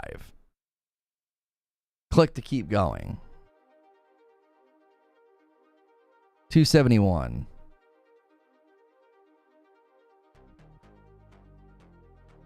Yeah, I'm in the 200s. Yeah, part of the problem with the aim trainer is I was missing. I was like missing the target. Okay, so 200, I'm right up here. I'm right in the middle of the pack.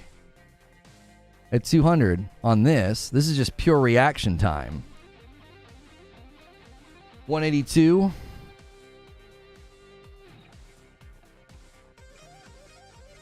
$211. I think that's probably the best I've gotten. The average median reaction time is 273 milliseconds according to this data collected so far. Okay. While an average human reaction time may fall between 200 to 250, your computer could be adding 10 to 50 milliseconds on top. Some modern TVs add as much as 150. You're right there with me. I got 194. Do we have any young people in the room that are scoring a lot lower than this? Parasito got a 421 on the aim trainer and a 175 on the green test. Yeah, so what was I getting on the aim test? I forget. What was I getting on this? Oh, I was in the 500s.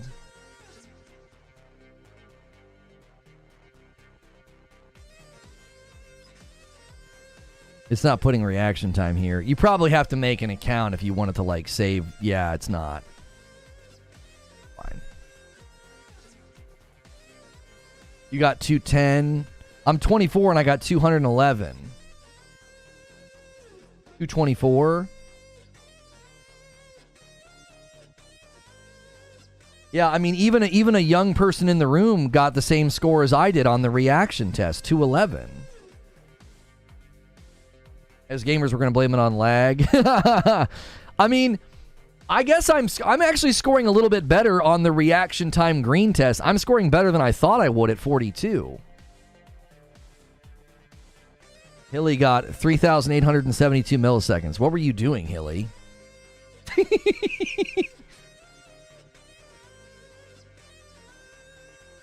I've had a couple beers. A couple?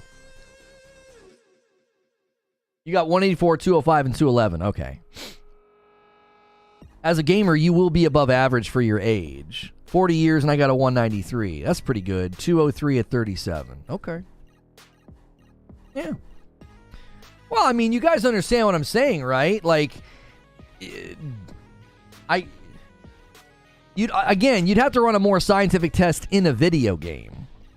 Have experienced gamers in their 50s, and then have experienced gamers in their 25s play against an enemy in like Sekiro, where you got to parry, block, and dodge. And I genuinely feel like your fail rates would be higher with the older guys. I do. Hilly literally exploded when it turned green. There you go. Okay. All right. Let me get the we are going to do a member stream after the premiere today. We are at 8 out of 25 on the goal. You guys are going to have to really dig deep in the next 26 minutes. We're going to miss the mark. All right, let me go in here and let me create this this member stream. Boot up Kovacs. Let's go. I don't even know what that is. All right, schedule. We'll reuse this, and we're going to go.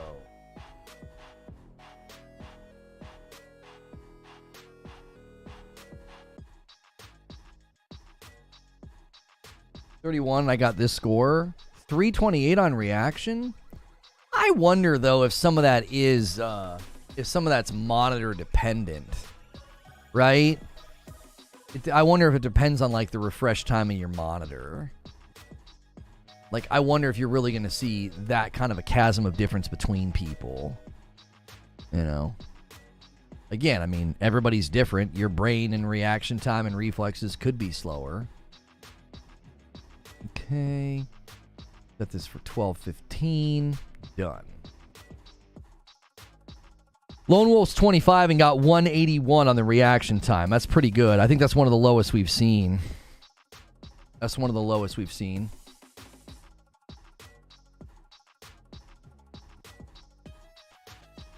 $48, I got a 194, which is better than I expected. Oh, on Aim Trainer? Jeepers. Aim Trainer's hard because the DPI on my mouse is so fast. I kept going past the bullseye.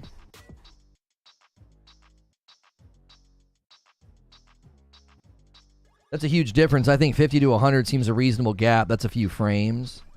I'm 52 and I got 211 and 220. Well, it's not bad. Save that. Save that. Okay.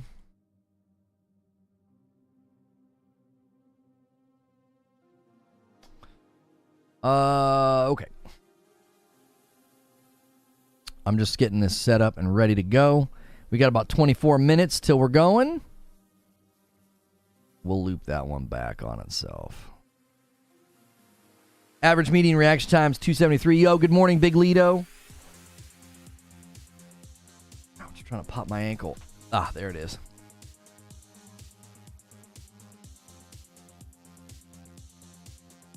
Turn down the DPI, just started at the middle of the screen, did much better.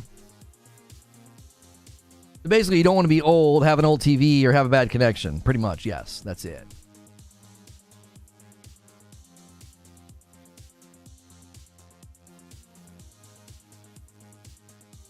Try it again and don't take a sip of coffee this time. You got 7,264.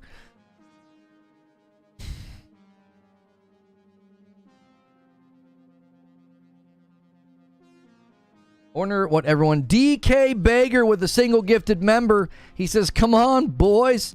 We got to get this thing. We are way down today. We can't even get 300 likes today. I don't know what's going on.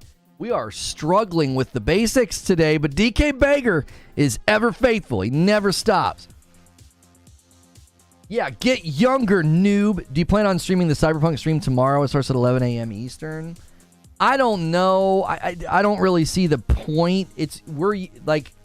I like to co-stream live events. That doesn't seem like a significant live event. I feel like if they reveal some big things, we could talk about it like the next day, right? But I don't know if it's like we would do a, co-stream of a Cyberpunk informational dev stream. You know what I mean?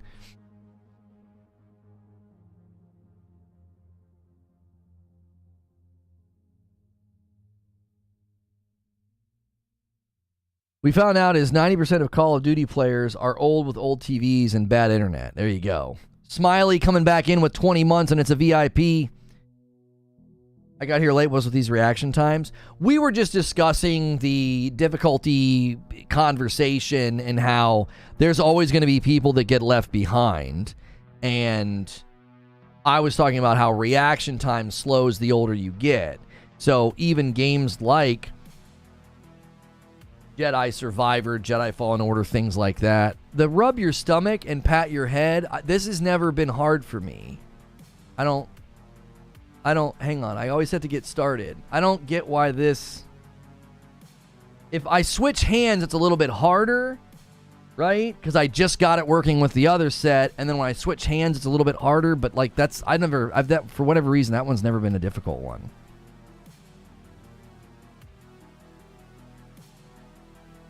Omar, you have a 2-year-old. Your prime's gone. That's right. Still in my prime. I can't get a gifted member because I had one before. No, you can get a gifted member even if you've had one before. Yeah.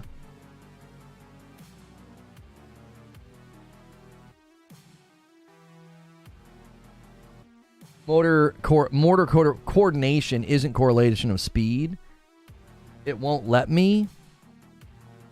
What do you mean it won't let you? You just toggle it on and wait to get one. If you're a drummer, it should be no problem. Yeah, that might be why. As a drummer, it's not hard to separate, different hands doing different things. Especially if you practice like polyrhythmic stuff. I never really did that, but...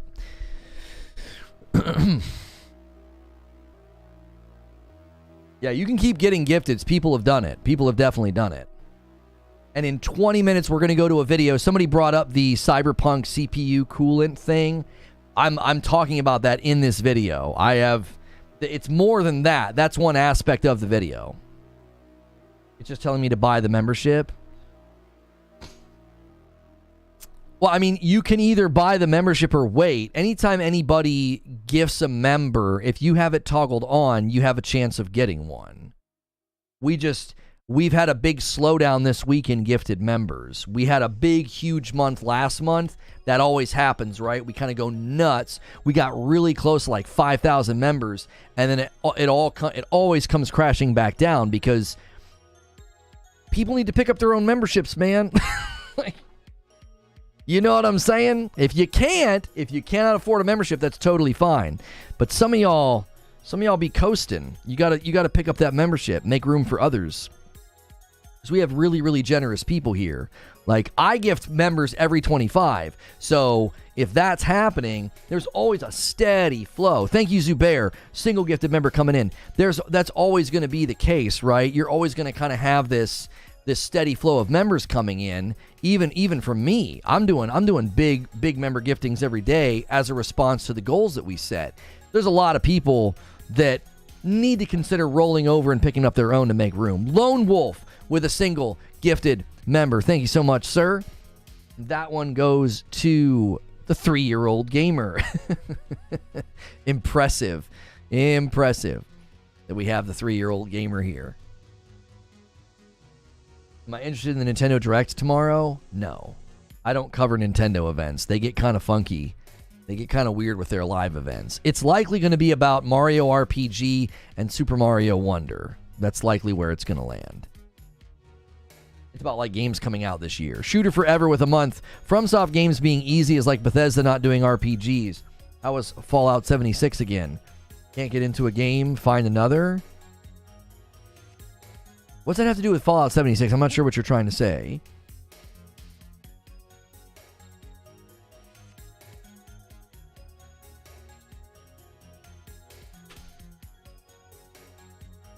If we single gift this all the way to 25, that'll be I think the first time we've ever done that. It'll be hilarious.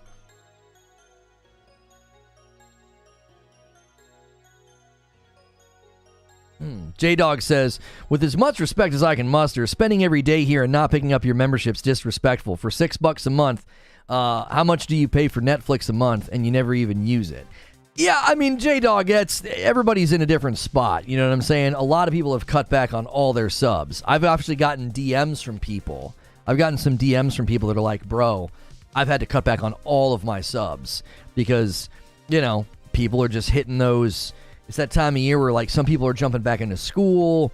Some people are having issues with, you know, their jobs. So you got to be careful. Like, I do think there are people that could, but they don't have to because there's a lot of generous folks here. Parasito and Whiskey Neat both doing single gifteds coming in. Thank you so much for doing that. And it goes to Shannon Lee and Lawrence Wolf. And that bumps it up to 13. Thank you so much. McDo9 says, I've been said that at $6. Right. And here's the cool thing. If you get gifted, right? If you get gifted, you can upgrade for $1. You can actually upgrade to the 6 for just $1, and then you're out of the gifted member pool, right? You're out of the gifted member pool. So if you want to support and make room for the folks that can't afford a membership, that's a great way to do it. That's a great way to do it. Hang on, I'm trying to... There we go.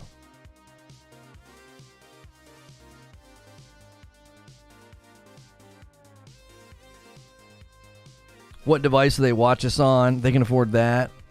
Not necessarily. They may have a TV or a phone from 2 or 3 years ago when times were a little bit better for them. You know what I mean? Right? They may have a TV or a phone that they bought 2 years ago when times were a little bit better. And now they're like, I've got to tighten up the belt, dude. You know? Catwalk with a single gifted member. Thank you so much. You know, times change. I know firsthand what that's like. When we bought our house, one of the first things we wanted to do was get really nice furniture for the living room, furniture for the sunroom, and replace the appliances. And we didn't do that for 6 months. And then we finally got furniture for the living room. We still haven't replaced the appliances because I had a major financial shift and change that I didn't know was coming. You know what I mean? I was struggling for a minute, but once I got good, I VIP'd it. See? That's my man. I appreciate that. You just got to be careful. You don't want to be too presumptuous. You know? You just don't want to be too presumptuous. I don't think it's disrespectful. Everyone's so fast. McDo9 gifts one. That's a layup. That's a 10-bomb layup. And Donkey Sausage slams it home. He brings out the 10-bomb. How do I get that off? Oh, there we go. There it is. There it is. One and done. Just like that. That was perfectly executed. Perfectly executed. I got to get a little bit better with my buttons here. The layup got dunked home, man. That was perfect. J-Dog says, fair enough, but when membership drops off a cliff, you have to get direct. We've been considering and brainstorming. We've always thought this. I've always said this, right? I'm really transparent with y'all. I am. I've always said we don't ask people to. I don't do anything that warrants you to upgrade or grab your own. Does that make sense? So we've been thinking through, like, maybe there is something we should do once a week for Member Plus and up. Maybe. So then you kind of feel that pull of like, I'm missing out on this new segment or something. It's hard to fault people for not doing it when, like, I don't really ever ask them to. There it is, the Agents of Chaos. I forgot to freaking add Agents of Chaos. I'm going to do it now. Hang on. I'm going to do it now. I'm going to do Agents of Chaos just for you. Just for you, because you did it. And I forgot to add that source this morning. This is for you. There we go. Agents of Chaos.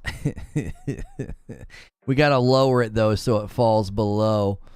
And we have to do hide transition, slide, and then we have to do show transition, slide. There we go. All right, we'll come back. Oh, no, I crashed OBS. Well, it's just going to have to stay there. I'm not going to let OBS crash. I'm not going to let OBS crash. I don't like doing this while I'm live because that just happened. We'll just ride it. We'll just leave Agents of Chaos up there. I can't change anything in OBS. I can't. We'll just wear it for 11 minutes. Because if I click, it says OBS crash, would you like the copy of the crash log? If I click yes or no, OBS closes. If I don't click anything, we can kind of stay here. We can stay here. So, we'll just wear it for 11 minutes. I don't want to do it. Like whenever you do what I just did and you mess with like transitions and stuff, OBS gets really frustrated. It's like, what are you doing? Because you're actively streaming. Because I added all of the image sources this morning and I didn't have any issues. But if you do it when you're live, it can cause issues. Madam streams could be members plus and up. No, I don't want to do that. I think there's something that's really smart about, hey, let's fill up the member pool and you can come to all the member stuff, right? I think there's something about that is, I think, good. I think there's something good about that. But I also think we're literally not ever asking anybody to roll out of gifted. I might say it at the beginning of like a member stream, but we've always faced this challenge. We have incredibly generous people, and that's a two-sided blade. It's like, that's amazing. Look at all these gifteds. But the other side of the blade is people are like, I can get into all the members' content and I don't have to spend any money, right? Like, I just wait and I get a gifted. We've run into that problem with hate watchers, right? Hate watchers get memberships. So there's two sides to the blade. I don't know the exact solution here. I don't. It could be just keep doing what we're doing. There could be other smart ways to say, hey, every Thursday we're doing something special just for Member Plus and up, right? If you want to bump up to Member Plus, you get access to this cool new thing, right? Because we create a ton of content, right? You get a live show every morning. You get an upload every day. Sometimes you get double live shows like on a Friday. And all that content's totally free. The average YouTube channel is not putting out that much content. I know there's people like, they try to call me out, right? And they call me an e-beggar. It's like, how am I an e-beggar? I gift more members to my own channel than you probably get in a month. Like, come on. Like, let's be real. Like, we're fostering something very cool here. But at the same time, you always have to consider what's the value, right? Yeah, that's working. That the timer's working. The timer's working, but nothing else is. I can't do anything else. I'm at the mercy of OBS right now. Thank you, DK Beggar, for another gifted member. We're currently at 27 members over 25. I can't do anything over there because I'm stuck for the next 8 minutes like this.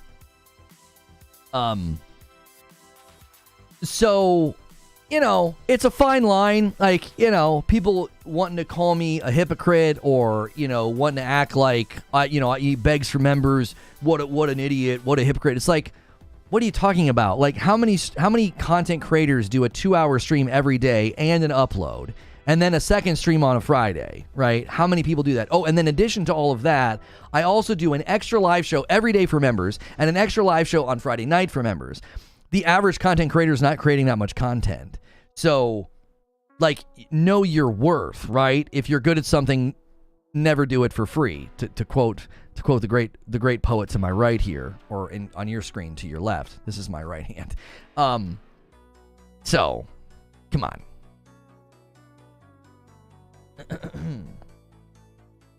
And the research and the monologues.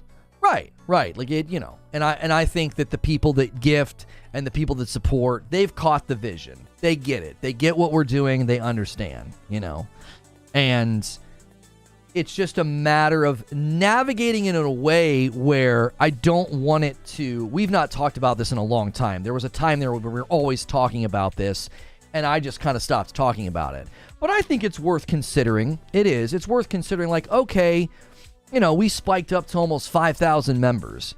How do we capitalize on that? Is there a way to say, hey, all you gifted members, here's all these great things that you can take advantage of, right? We have the little pop-out that, like, shows, like, the member benefits. You know, is there a value offer? Is there something that we can offer that says, hey, this is something that you might consider, this is something that you might, you know, find worthwhile, and do it in a way that's not, like, disruptive, or also not, like, I don't want to take away, like, well, gifted members, and there's no way for me to distinguish between somebody who's paying $5 a month and someone who's been gifted. I can't distinguish between the two. That's why we developed the Member Plus tier, to try to give an in-between, to, like, hey, upgrade for $1 or whatever. So I listen every day on my $40 T-Mobile phone every day with my gifted membership, and I hit the thumbs up every day. Right, and if that's where you are in life, you're like, you know, this is what I can afford to get on the internet, and that's it. Like, I can't afford subscriptions to Netflix, Amazon Prime, Disney Plus. That's why, you know, the gifted memberships are so helpful, because there's plenty of very loyal viewers that are like, you know, there's plenty of loyal viewers that are like, dude, I just can't right now. And I don't want those people to ever feel like, oh, yeah, you know, I'm not a real member, or I'm not appreciated. That just simply isn't true. We're just trying to think through. You got to imagine when you've got 4,500 members, and then a couple of weeks later you have 2,500. You have to think about, okay, was there something we could have done with those 2,000 people? Was there an offer? Was there a call to action? Was there something we could have done differently to say, hey, you 2,000 folks, consider, you know, joining in here, consider getting involved. That's just something that's always in the back of our mind. It hasn't been on the forefront because the gifters have been so generous. It's just been like, well, we don't even need to worry about it. People will eventually convert on their own, you know. And I think in general that has been happening. I think some people have been picking up their own memberships where they can. I had somebody do that the other day. He said, I've been a gifted member for 3 months. I'm now in a better spot. He picked up his own membership and then he gifted 5. He paid it forward. So I think that is another, testimonial of like, hey, I think what we're fostering and what we're doing is working. I think it's special. I think it's unique. I don't think you could find a channel on YouTube that only has like 30,000 subscribers that's supporting 2 children and a wife, single income. Like, I don't think you could find that on the platform. Most people with a channel this size this is not their full-time gig. It's like a part-time thing that they do because, you know, channels of this size typically don't generate enough. They just don't.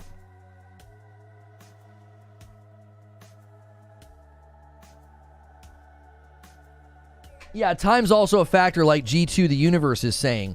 We do the members only stream at the end of the day. Well, by that time you might have moved on and you're like, I don't need that. Friday night with Madam? Well, I'm not able to watch on Friday night. That's not landing on you. You're like, I don't need that. And I think that that's totally fair. I think that's a totally fair conclusion to come to. If you're not going to get any value from it, then don't spend your money on it. I don't want people to like support out of pity. I've always wanted people to support because they feel they get value from what I'm offering, right? Valiant says, if you offer value to members or VIPs and there are cool people in chat, that also adds value to the gifters because they know it's more than just a badge. Yeah. Do people on Member Plus get anything extra? Right now, people on Member Plus, they get to come to one VIP stream a month to sample it, basically. So once a month on a Friday, you get to come to a VIP stream on a Friday and you get to sample it. That's kind of how we've been doing it. Thank you, Apex, for upgrading to VIP Plus. I would love to see like half of the membership do that. Like that would be such a good place to be, because we would just know there's just this solid immovable ground of folks that are just at that tier, if that makes sense. I'm getting the premiere ready right now. We're gonna go to the premiere in exactly like 1 minute, and then I'll actually finally let OBS crash. Poor OBS. Liberty. Go ahead and post that now. I will spam a link in chat, and this video will also be featured on the YouTube channel. There is some information coming out about Cyberpunk Phantom Liberty that has me a little concerned. Has me a little concerned that we're headed towards, you know, repeating history, and I'll make my case in the upload that we're getting ready to go to. Here we again. All right. So I'm going to spam a link in chat. You guys make sure and hit the like button before we leave this stream, and then hit the like button where we're going. And I will see you over there. And I can't leave this scene, so I'm just going. Well, maybe I can't. I don't think I can do anything. No, I can't click on anything. All right.